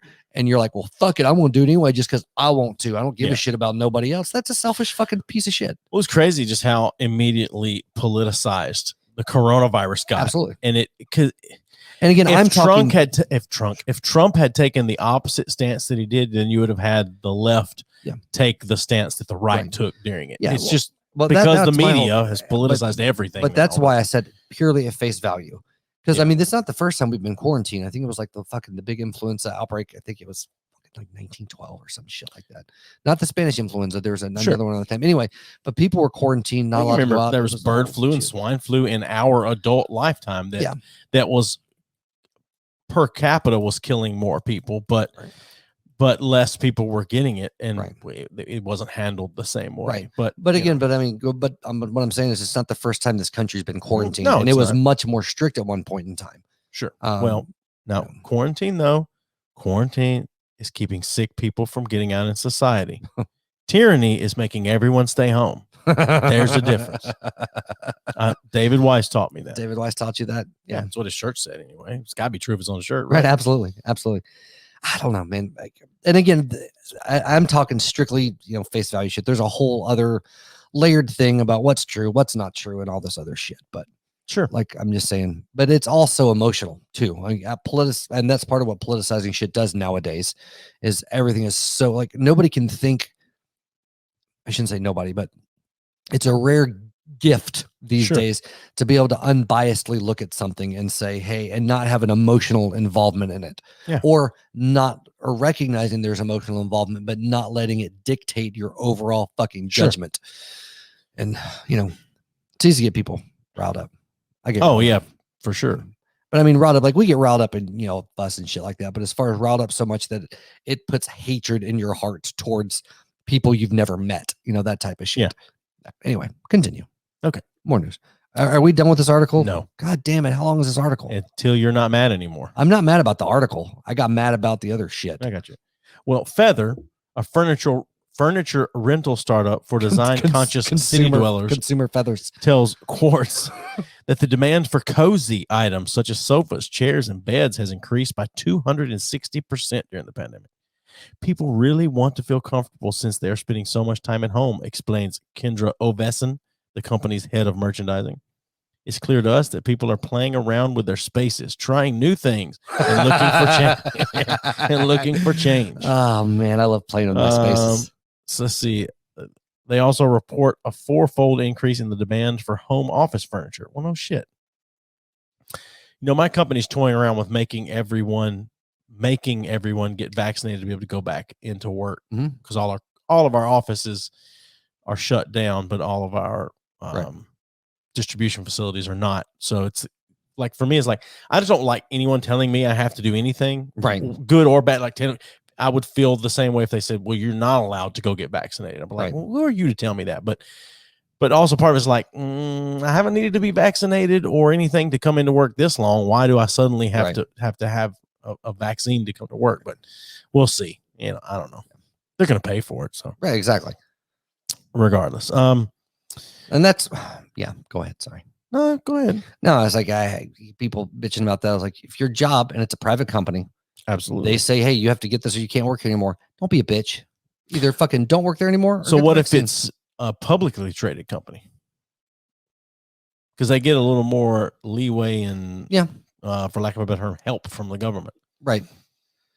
I don't know. I mean, it's what I'm saying is if your employer, like, because if the federal government, if you're an employee of the federal government, they require you to get shit. I mean, to me, there's a line, and I get that. I mean, but where do you draw it? Do you know what I mean? Sure. Like if it's for the health and safety, whatever. But again, you can start throwing a bunch of other shit Absolutely under that. Right. Yeah, I'm a firm believer. If your employer's telling you have to do something to work here that you don't want to do, find another job. Yeah. I understand that's not always right. super easy. But no one's making you work there. Right. Well, that's what I was going to say. Like you either choose to comply or you choose not to comply, but that's your choice. Yeah. And you can't cry about it. But you got to stand for something or you fall for anything. Oh my God. Fuck you. But it drives me crazy. Like at some point you have to choose where your line in the sand is, right? Like I'm not going to have any part of this. Okay. Well, then there's going to be consequences that come with that decision. You might not be able to work for the company. It's kind of like fucking smoking weed. Same fucking thing. Sure. You still have companies in places that it's legal that do not allow you to fucking My company weed. is one of those right. places. And you can, if you test, you're fucking out. Yep. So at that point, you can choose, I'm going to smoke weed and hope I don't get caught. I'm going to fucking smoke weed knowingly and get fired. Or I'm going to quit and go somewhere I can't smoke weed. Like you have choices, but they're ultimately yours because, like you said, you're voluntarily employed. Absolutely. Especially in Tennessee, it's considered, what do they call it? Right to work state. Yeah. Anyway. But again, so I understand there has to be some protection and there's got to be a line to a point as far as what a job can and can't make you do. Like I get that. But I don't know. It's a weird thing. Like there are certain things like that. Like if it's a quote unquote safety thing, how you want to look at it. Like if the company says, well, hey, the best thing we have it's a large company. So we're going to require people to get the vaccine if you want to come back to work with the exception of X, Y, and Z health things that you can't get it, I don't know. Sure. Good. Get the fucking, I have to get the fucking vaccine. Oh yeah. Yeah. VA. Oh, yep. Well, so that probably means I'm going to get autism. Could be. Yeah. That's what Jenny McCarthy said. You've always been a little artistic. Yep. Have you ever considered renting furniture?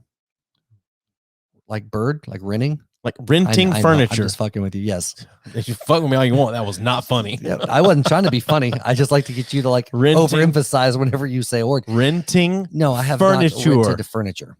I have financed furniture, but I've never rented. Sure, furniture. I understand that. If you're buying some expensive baller ass shit.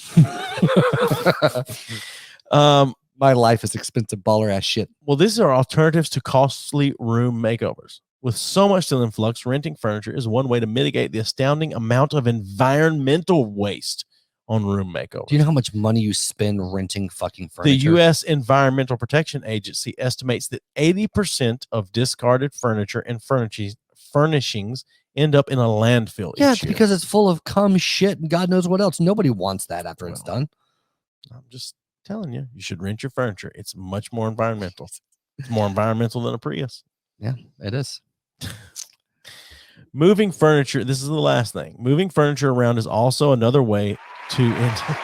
You just really took a stab and got a good one. I had no idea. You had no idea. I just picked up. Well done. Well done. Good job.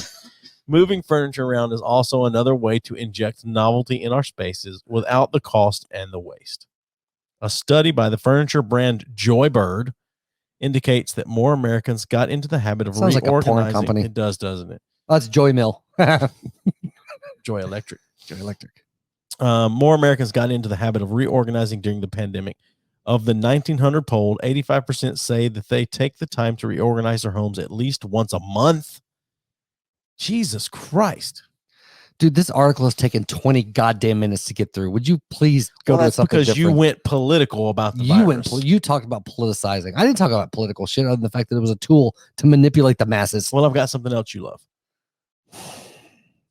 Here's your horoscope for today. Okay, I'm down with the horoscope. Let's see it. February 10th, 2021. So, February. So hold on a minute. I know let's see here. Right there. You are a Pisces. Yeah. Means I cry a lot. Your birthday after is sex. March 8th. Yeah. When's my birthday? I don't fucking know. Exactly. October sometime, right? Nope. No, I have no idea. Just had it a month ago. Oh, yeah. So like January. Yeah. Okay. Like January, sure. Yeah, sure. If it was a month ago. Very good guess. Thanks. Well, you might have been rounding down. My birthday was a month ago. When was it? February 1st. Oh. Okay. Pisces, Mm. which happens to be February 19th to March 20th. It could feel like everything is vying for your attention all at once today. Mm. Instead of letting all the noise get to you, take some time out to yourself. Give your mind a rest. That's your it? horoscope for today. Yeah. That's just one. Because can't you find, like, if you look in different places, they have different horoscopes? I'm sure, but Yeah. this is from Bustle. Oh, from Bustle. Okay. Yeah. So it's legit. Or Bustly. I don't know. Bustly. That's what you're saying. So my sign is Capricorn. Mm. That's December 22nd to January 19th. I didn't know that. It When's says your birthday? it's December 22nd. Oh. So It's like a month ago. Yep. So it says for Capricorn, there might be something or someone you really want right now, but you could be holding yourself back from going after it. If you think it's worth having, don't give up. Just tell me how you feel, buddy. Just tell me how you did feel. interview for a job today. So it must be true. It must be true. It has to be. It's in the stars or wandering planets, whatever you want to call it. Let's see Supernova. here. Yeah. Gabe, you're a Gemini. Oh, we're talking to Gabe now? Well, he's here. I've been ignoring him. I didn't know he was still here. You might be feeling some anxiety or worry today about a plan that you want to take off. What's the most optimistic thought you can have about the situation? Lead with that. I interpret that as go BBC forward, baby. If Hips, I don't know who's hips forward and run. I don't know who's watching right now, but I wish that quickly that they would put up their sign and I would read their zodiac sign. Ooh, we should do that every episode. Okay. Read everyone's or just everyone's, or like read every zodiac sign and just say, hey, the first person to comment. Yeah. Okay. Yeah. That's fine. The first person to comment your zodiac sign or your birthday, and I'll figure it out for myself. or your social security number and or last four. Well, I do know an African prince that has about $50 million that he needs to get out. We just lost somebody listening. We went into that. That's fucking funny. Fine. It's like, fuck, they know I'm here. Okay. I just wanted to read your horoscope. All right. Last thing from your favorite BuzzFeed. Oh, yeah. 24 movies you loved as a kid. They got terrible reviews and the terrible things they said about each of them. Okay. Number 1, Scooby-Doo, the movie Scooby-Doo. From your childhood, Jesus Christ. It's BuzzFeed, man. What do you mean to say? I know. I just find that funny. They're like movies from your childhood because that was a shit movie. Yeah, we were adults. We when were it came adults. out. Sure, Yeah. sure. But you watched it because you wanted to hear MXPX's version of Scooby-Doo at the end, didn't you? No. Did you? I didn't know not? about that until after the movie. That's I didn't why know I about went it back and until watched after it. the movie either, and then I watched it. Anyway, Scooby-Doo is 30% on Rotten Tomatoes. Yeah, it's awful. Sure. From the San Francisco Chronicle, do you really want to spend money watching what is essentially marginality, or would those dollars be better used to see a better film or even buy a good book? From the Rolling Stone, Peter Travers he was doing it. I He's don't been know. reviewing movies for them for years, and he's one of the few movie reviewers I usually agree with. I disagree with him sometimes, but I like to look at the audience score and the critic score of Rotten Tomatoes, and then it's probably somewhere between those. See, I don't like any of that shit because I find those to be mostly wrong for my preferences. But Well, sure, but most of the time, critics and audiences don't come to an agreement, and that's why I like to go somewhere between those. Yeah. And I've not gone wrong with it yet. to me, only basic bitches go by the reviews. I don't go by the reviews; I go by the score. That's worse. All right, you've committed to one movie reviewer, I say because I most usually align to his take on movies. and I usually align to somewhere between the critics and the audience. All right, from Rolling Stone, get out your pooper scoopers. That's the end of the review. All right, next movie, Hocus Pocus. Okay. All right, I was younger when that one came out, I think. right. From the Chicago Tribune. Oh, that's 30% on Rotten Tomatoes. From the Chicago Tribune, Dreadful. Okay. From Roger Ebert. Watching the movie is like attending a party you weren't invited to and where you don't know anybody and they're all in on a joke but won't explain it to you. That's stupid. From the New York Times. Apparently too much Eye of Newt got into the formula for Hocus Pocus, transforming a potentially wicked Bette Midler vehicle into an unholy mess. Oh my God. I've never been a Bette Midler fan. She's never been one that I've been like, oh man, you know who I love? That motherfucking Bette Midler. She's the shit. Not really. I'm not crazy about her either. Celine Dion, on the other hand. Yeah. I'm kidding. The Sandlot. Okay. That's from our childhood. Yep. Pretty good movie. I enjoy The Sandlot. I couldn't tell you the last time that I watched it, but yeah. It's I showed the Lyric Jude last time there. Yeah, it's not one that if I see it on, I stop and watch it. Right. Anyway, I would say here's the thing with that. For a kid, it's a great movie. For anyone else outside of a child, well, it's like Goonies. Yeah. I watched a good bad movie last Friday night on purpose, not because I saw it on, but because I scrolled past it and said, "Yeah, I'm going to watch that tonight." Yep. Face Off. Oh yeah, Face Off's a great '90s action flick. I could eat a peach for hours. Yeah, I mean it doesn't rank high in my list of awesome like bad '90s movies, but it's there. Nick Cage did so many great bad. I say great, really good bad movies like Face Off, Con Air.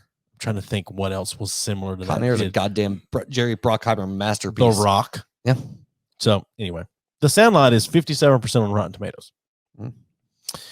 From the Baltimore Sun, you feel as if you're being smothered in cotton candy by a director obsessed with infantility. All right. And who cannot bear to face the reality of childhood. Okay. Next, Space Jam. Yeah, it's a garbage movie. Yeah, but it's fun. It's a fun movie, but it's a garbage movie. I never liked fun, Space Jam that much. I enjoyed it, but to me, it's fascinating to see a human interact with a cartoon, just like Who Framed Roger Rabbit. Yeah, because it had never been done before. Well, no, I'm not saying it had never done. It still was fascinating to see humans interact because in my mind, how old were you when you watched Space Jam? I don't know when it came out. At the time, were you like, "This is fascinating"? At the time, I was like, "It's fascinating to see human interact with a cartoon." Yes. Okay. Yeah, it is because at the time I didn't understand how you make that happen on screen. Right. So that's it. Yeah, and now don't. I'm just like, well, maybe they make it happen this way. Yeah. I don't know. I think that the cartoons are real. that's fair. Space Jam, 36% on Rotten Tomatoes. From the New York Times, the film was made very quickly by animation standards and the haste shows. The Houston Chronicle.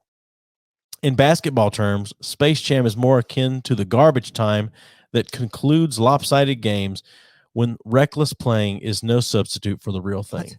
What? Well, your movie sucks at the goddamn Houston Chronicle is giving you shitty reviews. Yeah. It's interesting, though, that a movie reviewer you would not think will be that into sports in general is using a term like garbage time correctly. Right. Yeah. Well, what's funny to me with stuff like that, because, you see new like independent movies that are coming out or any movie you can tell is going to fucking suck just by the budget preview, whatever. I'll still watch them half the time. But all the stuff that comes up is like the St. Louis Tribune Chronicle says it's the ride of your lifetime. The San Francisco Underground Popper Paper. Sure. Yeah. It's ridiculous. Space Jam came out in 96, so I would have been 15. Okay. Yep. Bubba's Film Fest pick 2019. Number 5, Hook. Okay. I enjoyed the movie Hook. I still enjoy the movie Hook. It's not a great movie, but I enjoy it. 30% on Rotten Tomatoes. From Rolling Stone.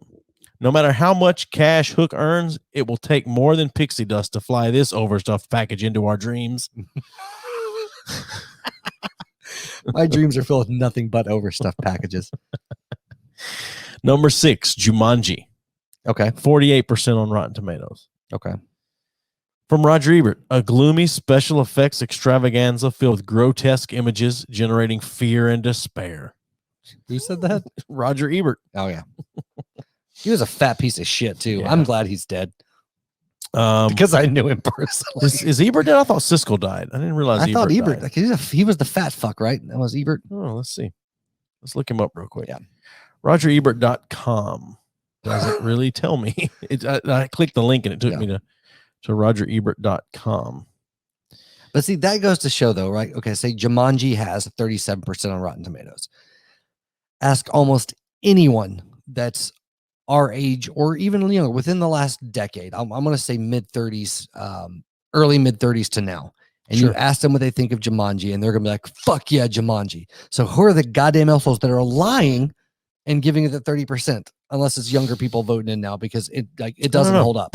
I don't know. But because you know what I mean? Like some of those movies, I'm like, no, because I've never spoken with anyone that's like, yeah, I didn't like Jumanji. Like everyone that watched it when they were a kid. Well, I think that's the thing. younger. It's the nostalgia. Right. Yeah. But my point being. No, I get your point. I'm just saying, I think that's it. People will not go back and readjust their thoughts on a movie based I on understand nostalgia. that, but they'll lie on Rotten Tomatoes. I'm like, oh, it wasn't very good. But when you're talking to them, that's my theory, is they might not have really liked it, but for appearances, when people are like, oh, Jumanji, they're like, oh yeah, fuck yeah, Jumanji. That shit was. I think it was fun for being 14. It was a fun movie for being 14. Well, that's the thing. A lot of these they say kids movies, and they're being reviewed by adults, but they're not made for adults. So, oh well, it's a moot point. A moot point. Number 7, Air Bud. That's garbage by anyone's standards. 43% on Rotten Tomatoes. How did it get higher than Jumanji? I don't know. That shit's Jumanji. insane. No, Jumanji's 48%. Oh, I thought you said 36. Yeah. No. Which no, one that got was 36? Hook was 30 and Space Jam was 36. Okay, also Hook was 30. Yeah. So Air Bud has higher consumer ratings. Oh, Jesus Christ. So to go back to I don't want to live in the world anymore. I want to die. I want to fucking die. To go back right to now. Space Jam for a moment. There was a guy at work a few years ago, and he fancied himself a movie buff. Although all the movies he liked were just shit movies. Kind of like Gabe. All right. I'll give you that one. Yeah. So, but he was talking something about a movie, and I said, and he was like, this is one of the better movies that's ever been. And I said, if that is what you think is good, I need to introduce you to a filmmaker called Quentin Tarantino. Mm-hmm. And he said, well, I need to introduce you to a movie called Space Jam 2 Back in Action. And he was serious. He was serious. He said that Space Jam is the best movie ever made. Jesus Christ. Ever. And I'm like, yeah, you and I can never have a conversation about anything. I can't even ask you what the weather's like outside because I can't trust that you're gonna be able to tell me exactly what it. I don't understand. Well, it's like, and I made the joke with Will Willis on, but like I knew half the guys I knew in the military, honest to shit, were fucking Top Gun is one of the greatest movies ever made, like a top 5 at fun minimum. Absolutely, but great. No. It was a Brockheimer film, wasn't it? I don't remember. I don't remember. That might have been pre-Brockheimer. I don't know. So speaking of filmmakers, I heard a guy tell a story about Spielberg went to school at UC Film School. Okay. I don't know, 10, 15 years or so ago, because he never got a college degree. Right. So he just decided to get the degree. And this guy was telling the story, and Spielberg was part of his film class that he was in. Mm-hmm. He said Spielberg never showed up for class ever. And then for the final project that was due, he turned in Jurassic Park. That's amazing. Yeah. That is amazing. Oh God. All right. Back to Air Bud. 43% of Rotten Tomatoes. From the Film Journal International, Air Bud may be bland, but it's also offensive. The animalists? I don't know. Number 8, Sister Act 2. Okay. Yeah. I don't know. Which is Sister Act 1 was Back in the Habit. Far superior to Sister Act 2. Sister Act 2, Back in the Habit. 17% with critics and 61% with audience. Jesus. Literally. From Variety, 2 trips to the convent is one too many. Home Alone 2. Yeah, it was trash. 24%. Yeah. I didn't like that one when I was a kid. I loved the first Home Alone. Home Alone, it's all one word. Home Alone. Home Alone. Yeah. But I did not like the second one that much. The Sticky Bandits, man. Right. And the Bird Lady creeped me out too. The Bird Lady. Yeah. Home Alone 2, the Bird Lady. I don't remember Home Alone 2. I put it out of memory quickly. Yeah. I don't know. No one ever wants to talk about what kind of shitty parents that left their kid behind. Whatever. Home Alone 2, 24%. Roger Ebert said, "Is this a children's movie? I confess I do not know. Millions of kids will go to see it. There used to be movies where it was bad for little kids to hurt grown-ups. Now Kevin bounces bricks off their skulls from the rooftops and everybody laughs." Goddamn right he does. Las Vegas Mercury says, so bad. All right. This one, I will say I never saw. Okay. Blank Check. Oh, I remember I Blank don't Check. recall ever seeing Blank Check. Well, it's 13%. Yeah.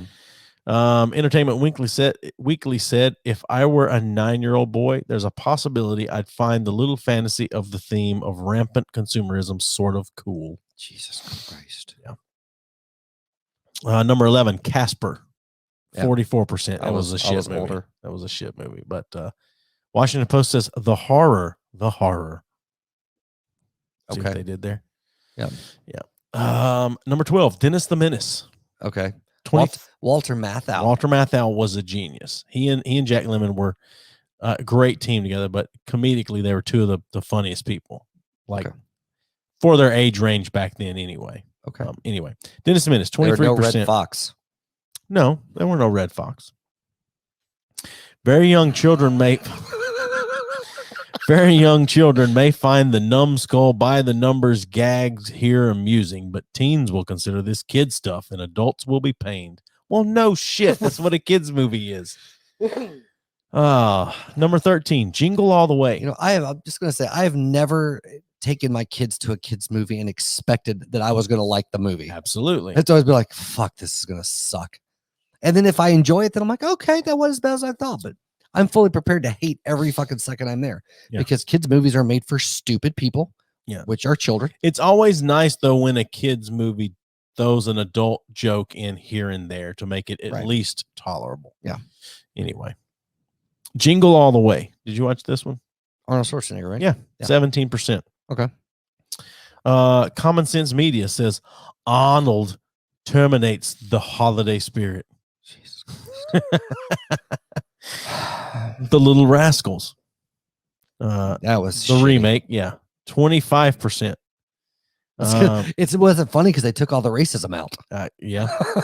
From Journal and Courier, it says a travesty not worthy of the original shorts. Mountain Express says somebody needs to pay for this. Yeah. A Goofy movie. I liked a Goofy movie when it came out. Yeah. It's a fun movie for Goofy. I think Goofy's underappreciated. Yeah. See, I was thinking about it. Other than ever since I had kids, for the most part, I didn't watch really any kid movies after I was an actual fucking kid. Like I never saw and by kid I mean under 12. Sure. Yeah. I only saw them when my younger siblings were watching, and we were all there to watch the movie or whatever. But see, I remember going to see fucking Little Mermaid in theaters. I don't remember seeing that in theaters. There was witchcraft in it. My mom probably didn't let me watch Ursula. it. We had the original box with the dick in the castle that my mom threw away. Right. That was amazing. Yeah. Which, by the way, if you ever want to piss off some hardcore Disney fans, quote songs from other Disney movies, attributing them to. Oh, yeah. Like, say, hint that, A Whole New When World. Ariel, that's exactly what I was going to say. When Ariel comes out of the ocean, she's singing A Whole New World. Yeah, exactly. Yeah. Oh, my God. So a Goofy movie is 53%. And the San Francisco Chronicle says an incoherent mess that jumps from one unlikely brainless crash bang situation to another. And no shit, it's Goofy. It's like an animated Ernest movie. Yeah. That's basically what Goofy is. Yeah. Know what I mean? Goes to camp. Know what I mean, Vern? Yeah. The Lizzie McGuire movie. Now this is way after my time. Yeah. The Lizzie McGuire movie. How many of these are there? Let's see here. Yeah. 23. What number are we on? We are on, where is it at? 16. So we're getting there. Yeah, we're getting there. Okay. Well, so I got to fill the time with something. Oh my God. We have plenty of things. You've just pulled this out and you're stretching it now. Here we go. How about stretching no. Find movies that are relevant. Lizzie McGuire movies not relevant. I didn't find these movies. No. God damn it. On that list, find the movies that are relevant to our age group, and then we can discuss. We don't care about shit that was released in 2005. Good Burger. Good Burger. It's a little older. Whatever. I think it was geared toward our age though when it came out. No, I don't remember when it came out. No, that was like the tweens. It's a tween movie. Was it? Yeah. When did it come out? Because that was when what the fuck was it? Yeah, I mean we were 16, and I felt like it was geared more toward. No, it was geared to all the Nickelodeon, like the sketch comedy shows and shit they had for kids. All right, fine. Home Alone. Okay, The first one. 55% on Rotten Tomatoes. Okay. Mountain Express says everyone involved ought to be sent home alone with no supper. Interesting that this one comes up. Coyote Ugly. What? I'm not shitting you. Number 19, Coyote Ugly. I got to find out when this movie came out. I got to see. Coyote Ugly was not a kids 2000, movie yeah. at all. I was going to say, I feel like I jerked it to this movie. No, at some I point. definitely jerked it to that movie. You ever seen the unrated, uncut version? Does it have like a foot? in There's it? a nude sex scene in it. Really? Absolutely. I never saw that. Piper Parabo's nude in it. I know that I went to the Coyote Ugly bar in Nashville on And more it than one sucks occasion. ass. Yes. It's terrible. Yeah. It's not like the movie. Well, except for it's a redneck trash version of the movie. Yeah. But anyway. But at 21, going to see a girl dancing on a bar is pretty fucking cool. All right, I'll give you that. Yeah. Yeah, I'll give you that. Well, anyway, Coyote Ugly is 23% with the critics and 71% with the audience. Oh my god! See, this is why you can't go numbers ever. Numbers are wrong. It falls somewhere in between there. It doesn't though. It does though. Where does it fall? Where does Coyote Ugly fall? Like 0 to 100. Where does it fall? like 10. You're fucking full of It's a shit. shitty ass movie. But it's not 10% shitty. Oh, yes, You're it saying is. out of 100 people, only 10 are going to say it's no, good. I'm not talking about other. But you asked me where I would rate. No, the I movie. understand it, but that's what rating is. You're basing it on a percentage. When you're pulling the rating from it, you asked me what I would rate it. I would rate it a fucking No, 10. I said, what is it rated? What? You said, you what asked, is it no, rated? You asked me what I would rate the movie. Maybe I did. Go back and pull the recording and tell me. Christ. Hold on, Gabe. Did he ask me what I would rate the movie? Or he's zoned out over there. He doesn't give a shit. If I said to you, what do you rate the movie? Yeah. What I meant was, and I was unclear, and that's on me. Yes, it was. Now And you have I to hear spank you. him. Huh? Now What you did you have to say? spank him. That's on me. Yes. Okay. It will be. I Continue. meant, where should this movie be rated? Yeah, like 10%. Yeah, I think you're wrong. I Okay. don't think it's 71% by any stretch. I don't even think it's 50%. I just don't think it's as low as 23%. Okay. But anyway, She's the Man. What about that one? I remember She's the Man. I think we were adults when that came out. Princess Diaries. Yep. Here's one from our childhood. The Mighty Ducks. Okay. Okay. Yes. 15% on Rotten Tomatoes. Okay. From Time Out. Very lame ice hockey flick. I know. So I want to know where because I don't know. I feel like a lot of these reviews that are ratings on Rotten Tomatoes and shit like this are people that are older that may not have ever seen the movies. Because because growing up, we weren't digital natives. So Right. growing up, like we didn't go online and rate movies and shit. And now that we're No. adults, we've never had fucking time to go online and rate movies and shit. So I feel like the people that do a lot of these reviews are people that spend a lot of time and like, oh, you know what? I've heard of the Mighty Ducks. I'm gonna go watch it. And they're like, oh fuck, this sucks. You know, whatever. Sure.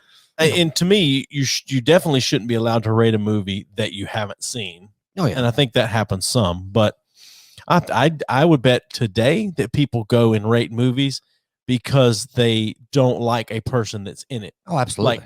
Like we talked about Robert Downey Jr. earlier. Yeah.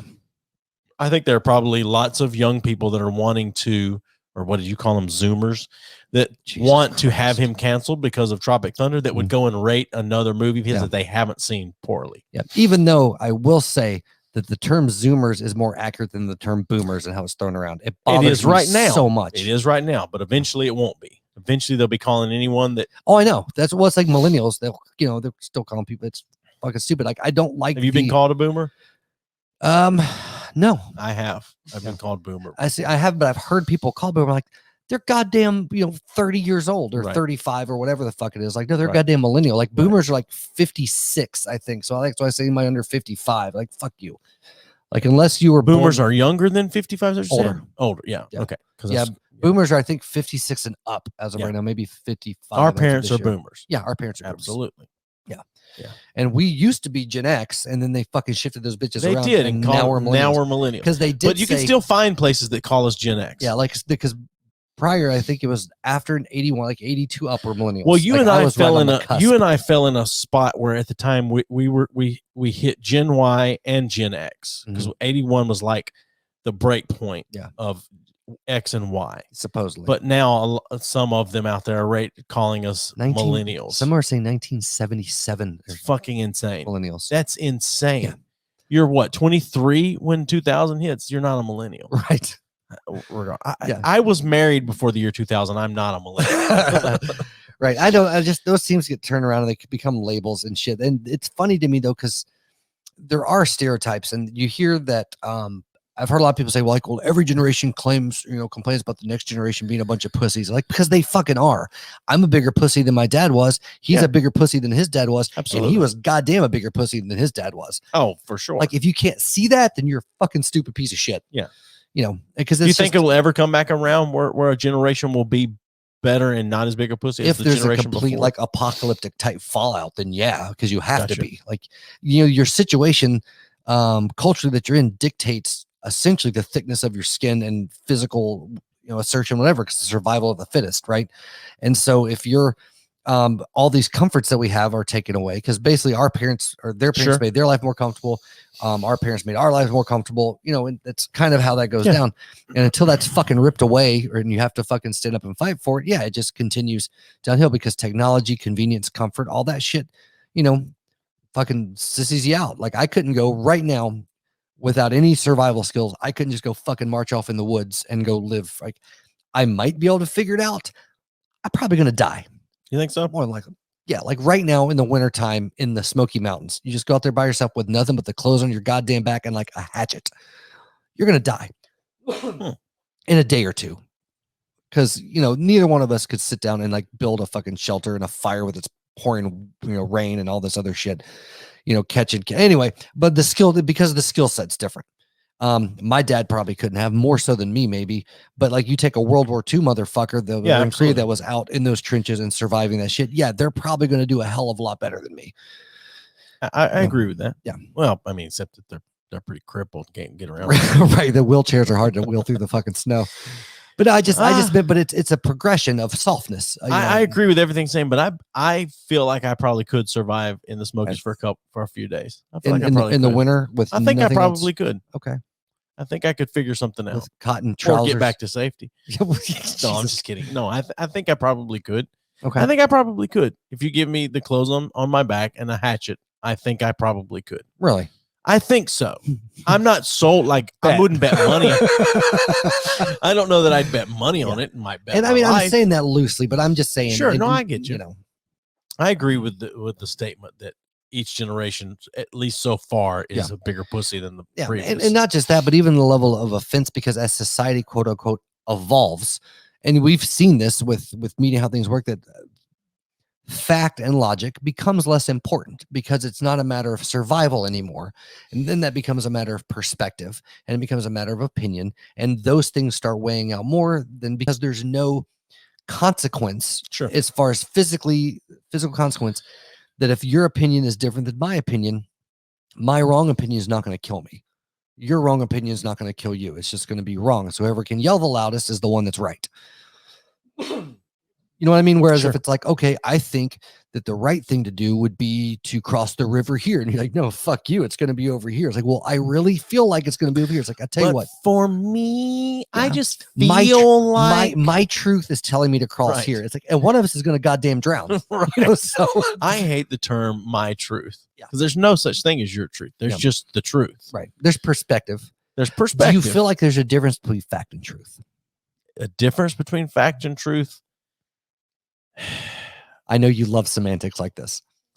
No, I mean, I guess in situations, yes. Okay. In some situations, there is. Okay. Because I think that'd be hard for me to play out a situation where it is. But yeah, I think that there is in situations. But I think there are lots of situations where there isn't a difference. Right.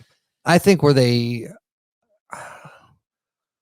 they separate is you can interpret facts. You can't interpret truth.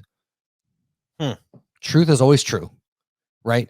Fact is always fact. Right. But accumulation of facts. So like machines, you have to plug them in and all that shit. But I got you. So all these facts put you in a place that everything points to you fucking murdering someone. If you entirely went by the facts presented in front of you, you could be convicted for murder, even if it wasn't true.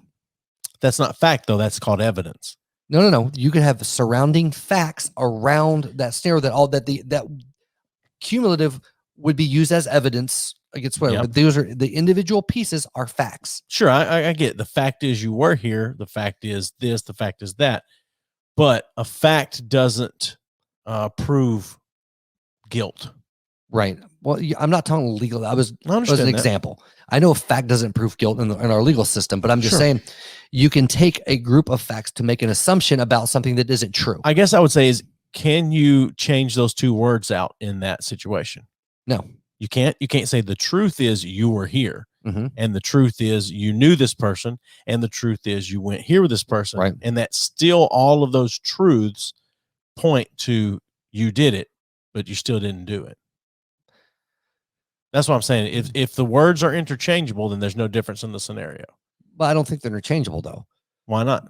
because it's the facts. Again, this is where we start splitting hairs on words and how you. Well, you're the one that interpret. wanted me to love the semantics of this. I know, and that's what I'm saying, because you do love the semantics of it. And I was asking, so I guess for me, again, facts are part of a whole, right? Mhm.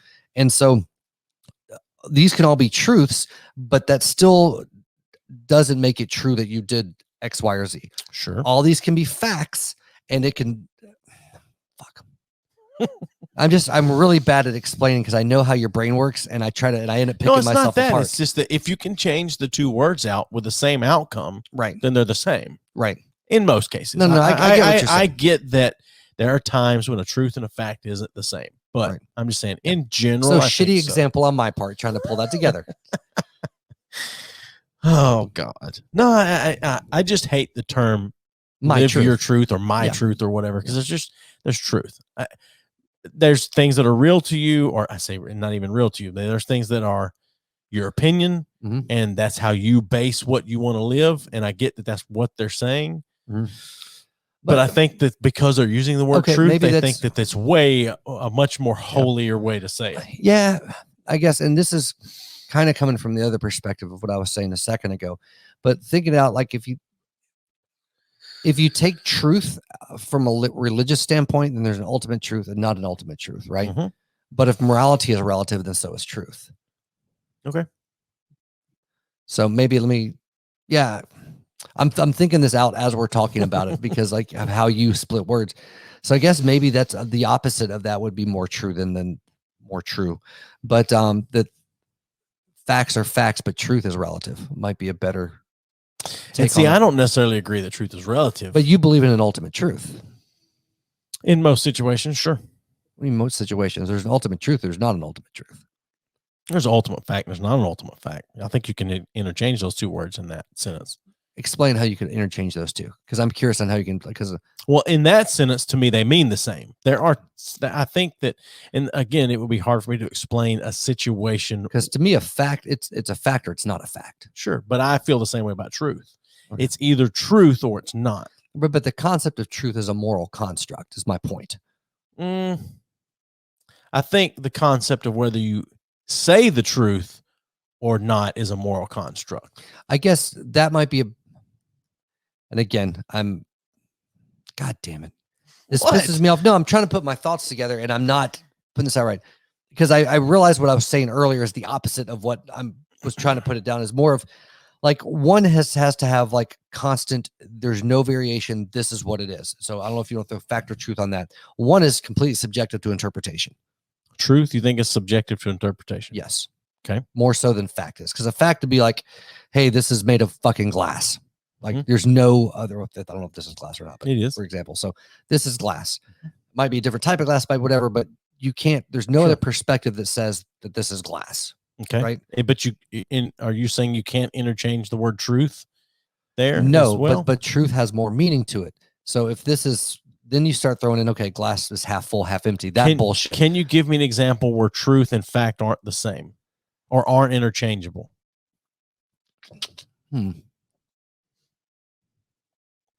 Yeah. All right. There is a God. Okay. Well, but it is either true or it is not. No. No, that is. I mean, they're either your belief in them isn't. You either believe or you don't. But there either is a God or there isn't a God. That would be the fact. But it's also the truth. How so? Because if the statement there is a God, if the fact is there's a God, then the statement there's a God is true. Mhm. Doesn't mean you believe it. Right.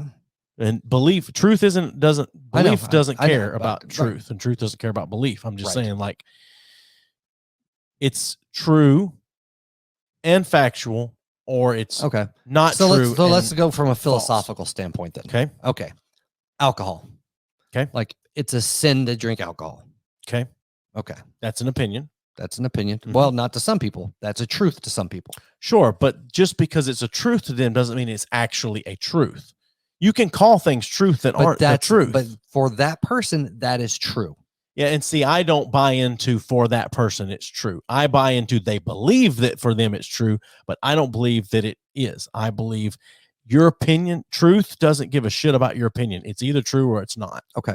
That's the way I believe. And not everyone believes that way. So that's your truth. No, it's not my truth. That's my reality. That's my reality.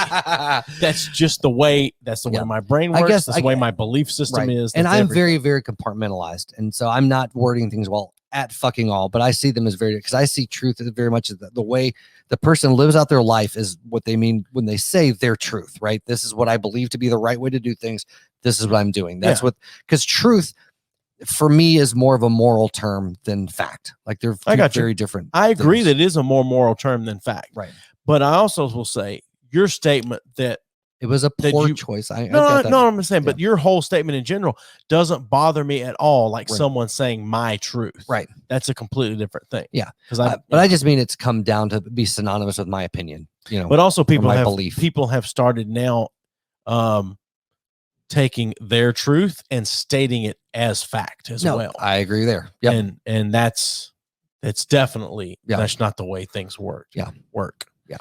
And also don't understand, and I'm trailing off into another general direction now, but like, I don't understand how people take science as unchanging.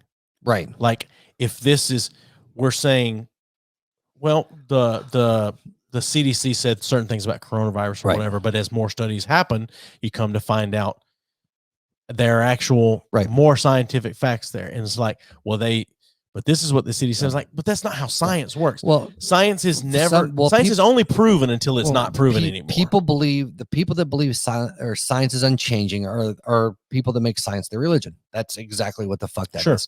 And to me, actually, and this is a whole different discussion, but to me, like a belief in like nothing but science and nothing else is as much of a religion as anything else. It absolutely is. But I think in a lot of cases, it's a more dangerous religion. Yeah. But anyway, that's a whole different discussion. So it is, backtrack it just real quick. Yeah, go for it. Like it frustrates the shit out of me talking to you about some of this, and I can tell you why. Go ahead. It's because I second guess everything I'm saying because I know how analytical your brain is with certain things. Okay. And I can't quantify things well in the words because like I know what I mean, but I can't spit it out how I want to mean it. And it always ends up fucking me up. Drives me fucking crazy. And you love it. No, it's not so much that I love it, but I just think because of the way I think about things, I think it's a much easier way to get my point across because of the way I think about things. Right. And I can see that. But I guess for me, like I can't, like it's very separate in my brain, but I cannot verbalize well why it's very fucking separate. Can you draw it out for me? Yeah, no. I guess because of, again, how I separate things. Like to me, truth is completely relative. Like truth is whatever I can get you to believe. That's what truth is. If you get me to believe it's true, that still doesn't make it true. That just means that I believe it's true. But again, in the same way, I feel like morality is 100% relative. 100%. Truth is the same. What? So you mean that there's no moral construct that's not right? No. Murder? No. Okay. I feel like there's consequences and that we have this inherent. Well, yeah, but it's right or wrong. Right. But it also depends on how you're raised. It's a social construct. Because if you grow up in an environment and that you're like consistently killing other people for food, killing people, that's a normal thing to you. It's not a bad. It doesn't make it right though. It doesn't make it wrong. How? It makes it acceptable to your group or whatever. It doesn't make it wrong. Okay. It's wrong to you because of where you're sitting and how we believe right and wrong should be. No, I just think in a lot of instances, some of that kind of stuff is just there's a right and there's a wrong, and I don't base mine on religion at all. Well, you do some because of your background. It's inherent. The same reason you don't fuck with the Ouija board. Sure, I understand that. I don't fuck with Ouija board in case it's real. It's not because I think it's real. No, my point being is there are different things in different cultures that depending on how there is, and I just pulled that example out of my ass, but there's, certain things that are completely normal that we would say that's fucking wrong, but for them it's a very common part and accepted part of their culture. Sure, but I'm saying just because it's accepted doesn't mean it's right. Is what I'm saying. But it doesn't mean it's wrong either. Again, so you're trying to force a right and a wrong is from where you're coming from, your background, your experiences is saying, oh, that's not right or wrong based on what they're doing. And I think society's come to and realize that, hey, if we're murdering everybody, that's not fucking good for the society to grow. So you have laws that against it. So it evolves from an angle of societal protection. But I think the first thought in that is not that this is not good for society. First thought is this isn't right to be doing this. It's like rape. I mean, some cultures it's fine to rape. But that's wrong. It's wrong. You're taking something from someone. You're oppressing someone. Slavery, again, it's wrong. At one point, we thought that it was okay to do that. It was still wrong. We just didn't agree with it. Okay. Well, our ancestors, but regardless. Yeah, but I mean, but again, you see that time and time again in other cultures that do the same fucking thing. Absolutely. I still think. And it's accepted and not thought of as wrong then. We think of it as wrong because of where we're at. But what I'm saying is I think the acceptance of that is relative. I think the right or wrong is not so much. I think there are instances of things that are right and wrong. Well, then is relative. why? Okay, but that's the thing though. But then when you start getting shit like that, okay, it's not okay to murder someone. It is okay to kill them in self-defense. It's still fucking murder. It's still murder. No, you're still taking the life of another human being. I understand that, but the way we define murder and killing someone, you're talking a legal definition right now. I'm talking about conceptually. I understand it conceptually, but killing someone just because they walked, whatever, Ted Bundy, whatever. They dented your car. I understand that. But I'm saying Ted Bundy, not the same as someone breaks into your house and is trying to kill you and your family. You kill them. It's not the same. One's murder, one's killing in defense. Not the same. Why? The outcome is the same, but the act is not the same. Why? Because the act isn't the same. One is a defensive thing, and one is I want to take. Okay, but some of these guys have a mental illness, and I agree. And but I'm saying, and in their mind or wherever they're at, they're defending shit sometimes. Sure, I understand that. But when does that line get drawn? Like somebody's on your property, they break in your house. Maybe they're just wanting a goddamn carton of milk, and you shoot them in the fucking face. That's then self-defense. Sure, that's not self-defense. That's murder. Sure, but it is. You are defending your house. That's not defending shit. It is. They're breaking into your house. That is still defense. Not by no, that's not defense. It is defense. No, if they're not being aggressive towards you, then you're not defending against anything. But when someone breaks through the door, that's aggressive. I'm not talking about breaking through the door. You said breaks into your house and steals a carton of milk. Breaks in doesn't essentially mean they're going to kick your fucking door in. Maybe it's unlocked. Maybe they pick the lock. Whatever. All right. Well, you said my house, so the door's locked. Okay. They pick the lock. They don't kick it in. That's aggressive. You're picking my lock to come into my house. That's aggressive. Okay. So because somebody's committing a nonviolent act, it's okay to retaliate with murder. That makes it okay in that instance. I think in the instance where someone's breaking into my house, it is okay to retaliate in whatever way that you feel like protects you and your family. Interesting. I do. So then at what point do you wait? Do you wait until the knife is at someone's throat or the gun is at someone's head or till someone's bleeding before you take trust in the Lord? If there's an ultimate truth. Yeah, well, but that's not part of my life. So I trust in the Lord to get me to that shotgun. But my point being, we draw the same lines with stealing shit. Well, it's okay to steal if you're starving, but it's not okay to steal. Well, see, I disagree that it's okay to steal. I would be willing personally to give a pass on that. It's still stealing. Right. Yeah. So, but I mean, in that situation, so you're starving, you're on the streets, you got fucking nothing, you're trying to feed your kids. Would you steal? Yeah, it's wrong, but I would do it. Why is it wrong in that instance? Because it's stealing. It's not yours. You're taking something that's not yours. Is it the person's that you're taking it from? I don't know. Yeah, depends on the situation. Still something that's not mine. I'm taking. But would I do it? Yes. But you feel like that's morally wrong to take care of your family. Because not to take care of your family, to take something that's not yours. In order to take care of your family. I think that there are other ways you could take care of your family. Wow. I don't know until I'm in that situation. But based on your situation, I think that it is wrong to take something that's not yours. I would still do it and would still tell you in that situation that is wrong. Okay. So if you have a kid, we're just, again, living on the streets, you guys are starving. Fucking Gabe, Matthew, Olivia, doesn't matter. You guys are starving. They're doing whatever they can. They go and they try to steal a fucking loaf of bread. We'll go the whole stupid example. And they get shot and fucking killed in the gas station. That's defense, and that's okay. That's not the same as breaking into someone's house. You're breaking into their store, their livelihood. You're not breaking into their owned. store. Yeah. No, if you walk into a convenience store and take some bread, that's not breaking in. Then take the breaking off. They walk in. Somebody walks in your house and the door's unfucking locked, and they walk to your fridge to grab something. You find them a threat, you fucking kill them. That's the same goddamn thing. It's not the same thing. Yeah. If it's more nuanced than it's the a personally other owned. If it's a mom and pop shop, a bodega, the person lives in the goddamn back. It is their fucking house / if business. it's closed down and someone breaks in, that's a chance you took. It's not murder. Okay. It's killing someone, but it's not murder. Murder's murder. Murder is killing someone, period. I disagree. Okay. Well, again, you're going with the American legal definition. You're not just taking into consideration. Taking life is taking life. Whether it's a fucking I agree with baby. that statement. Yeah. Taking life is taking life. Right. But there's different ways to take life. There's different ways to justify taking life. That's my point. I disagree with that. How? It's all justification. It's like, I killed this person. No, because justification is relative. Fucking exactly. But I don't think the definition is relative. I think people want to make it relative, but I don't think it is. But see, that's where there's a difference between you and I.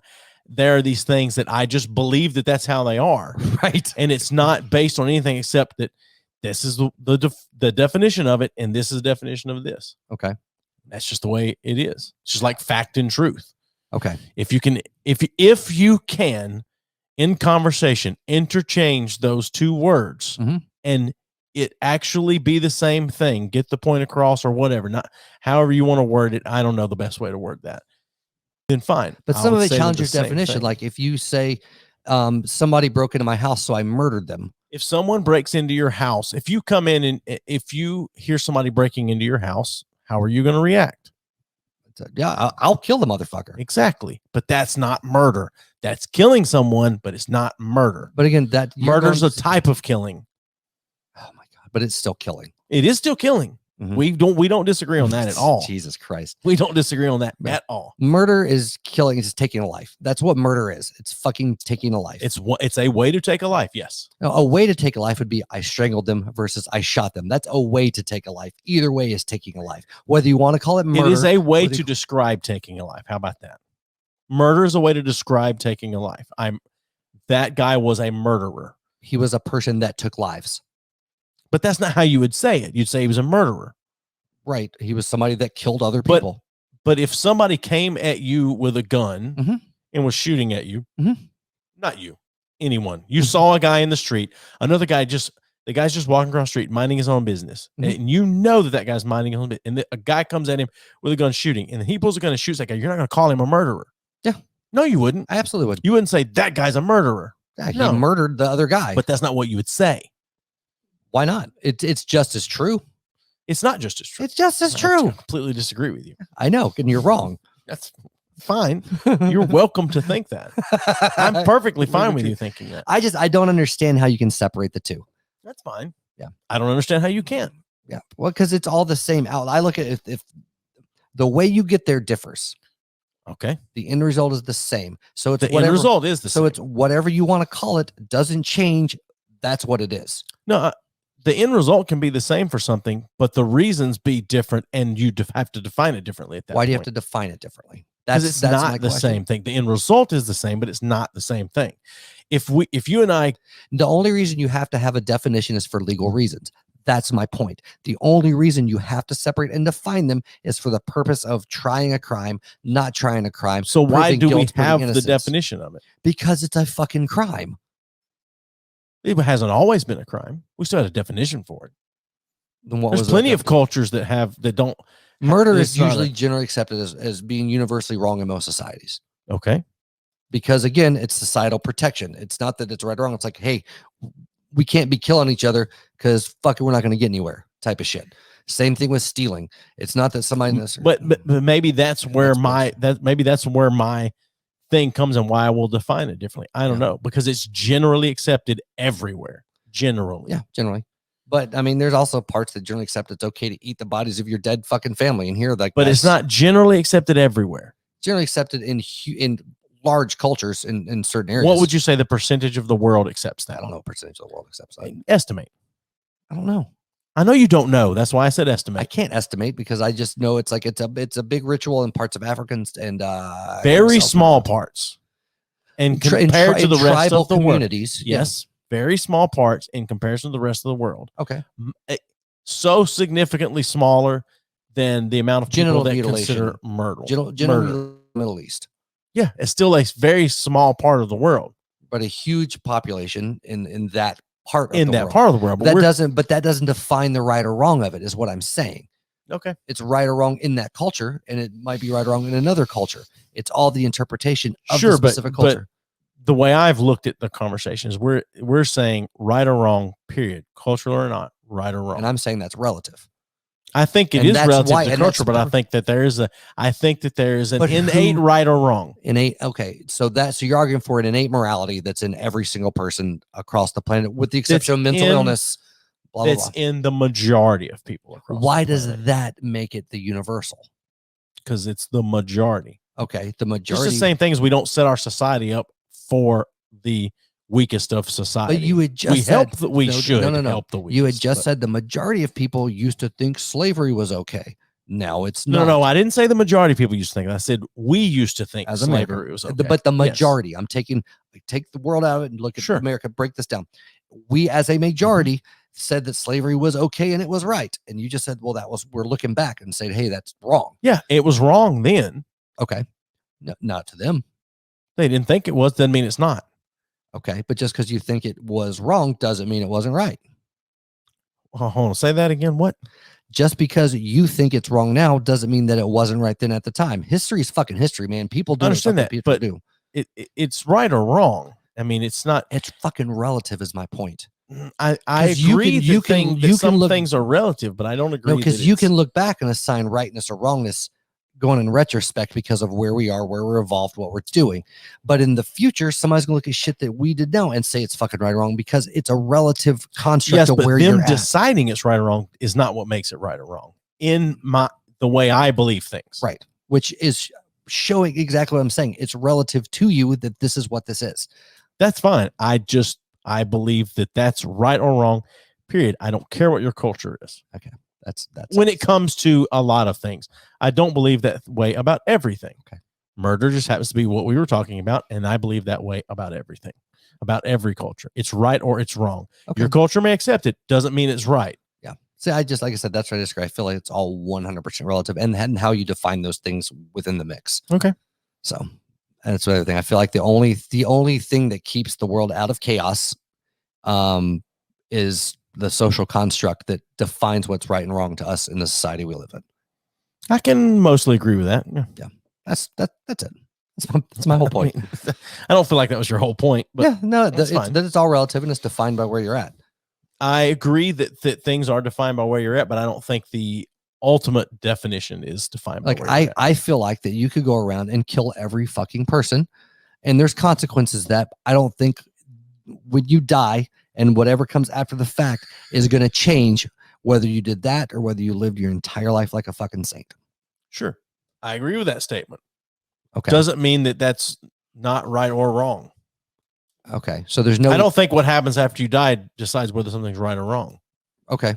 So there's no context for that. It's just, it is. What do you mean there's no long-term context? So there's no reason. No consequences? There's no. There's no reason for the right or wrong is what you're saying. It just is. It just. I think it's an innate thing in most people. Okay.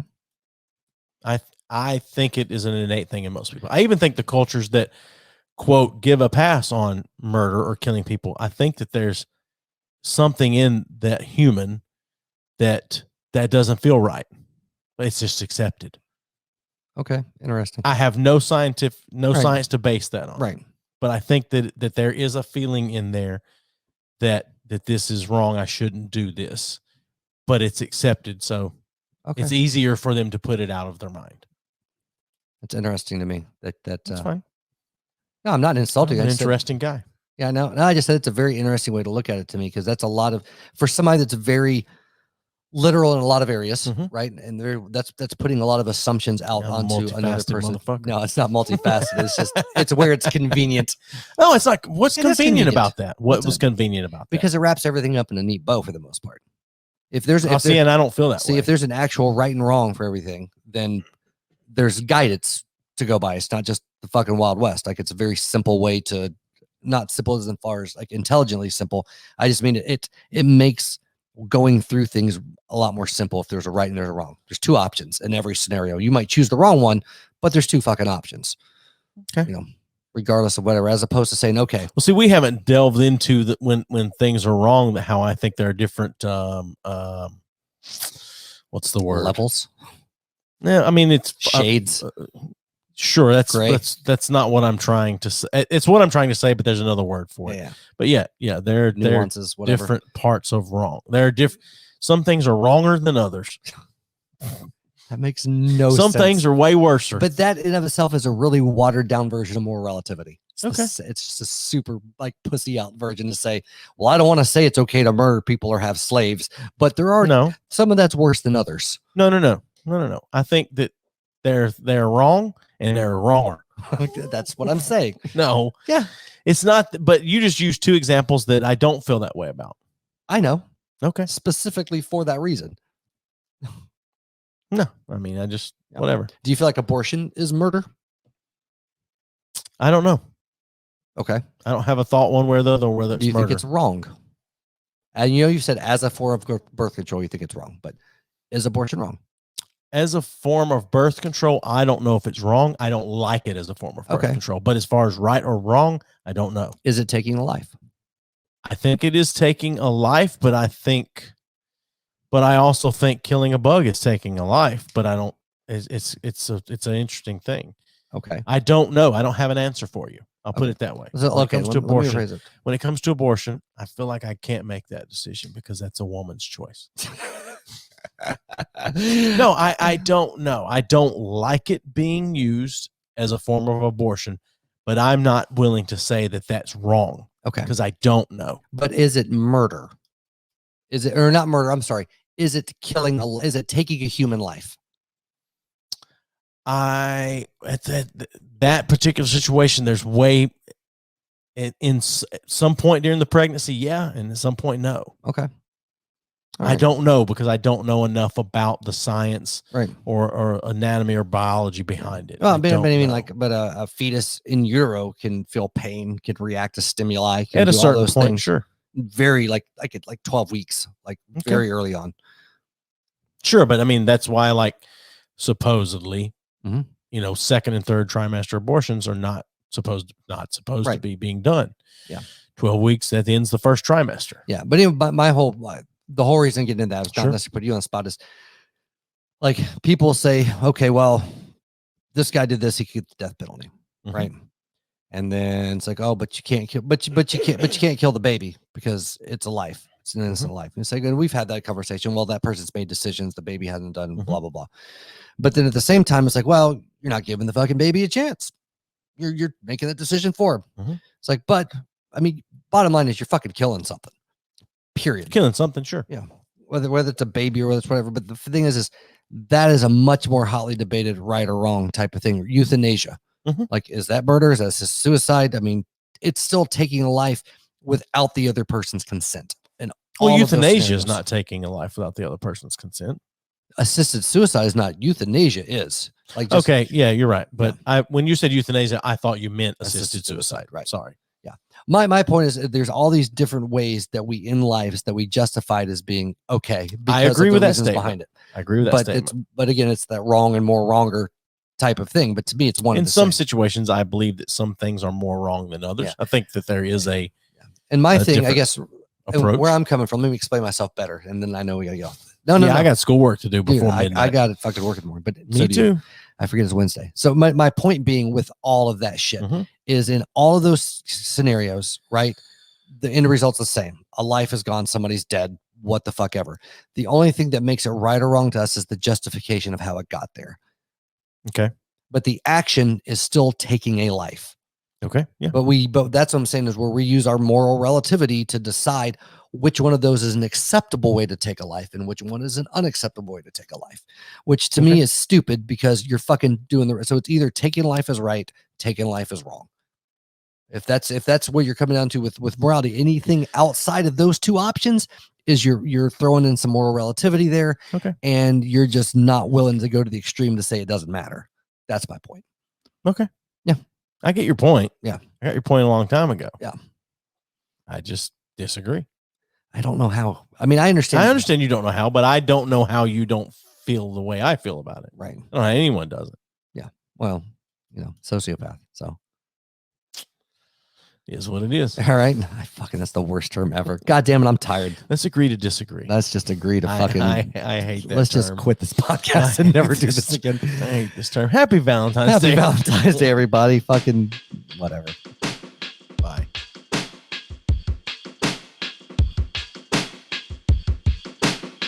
Give us a thumbs up on Facebook at B3F Podcast. Follow us on Twitter at B3F Podcast and on Instagram at B3F_podcast. Send us your questions or comments to bfff.podcast@gmail.com. Rate us and review us wherever you listen to the show. And as always, thanks for listening.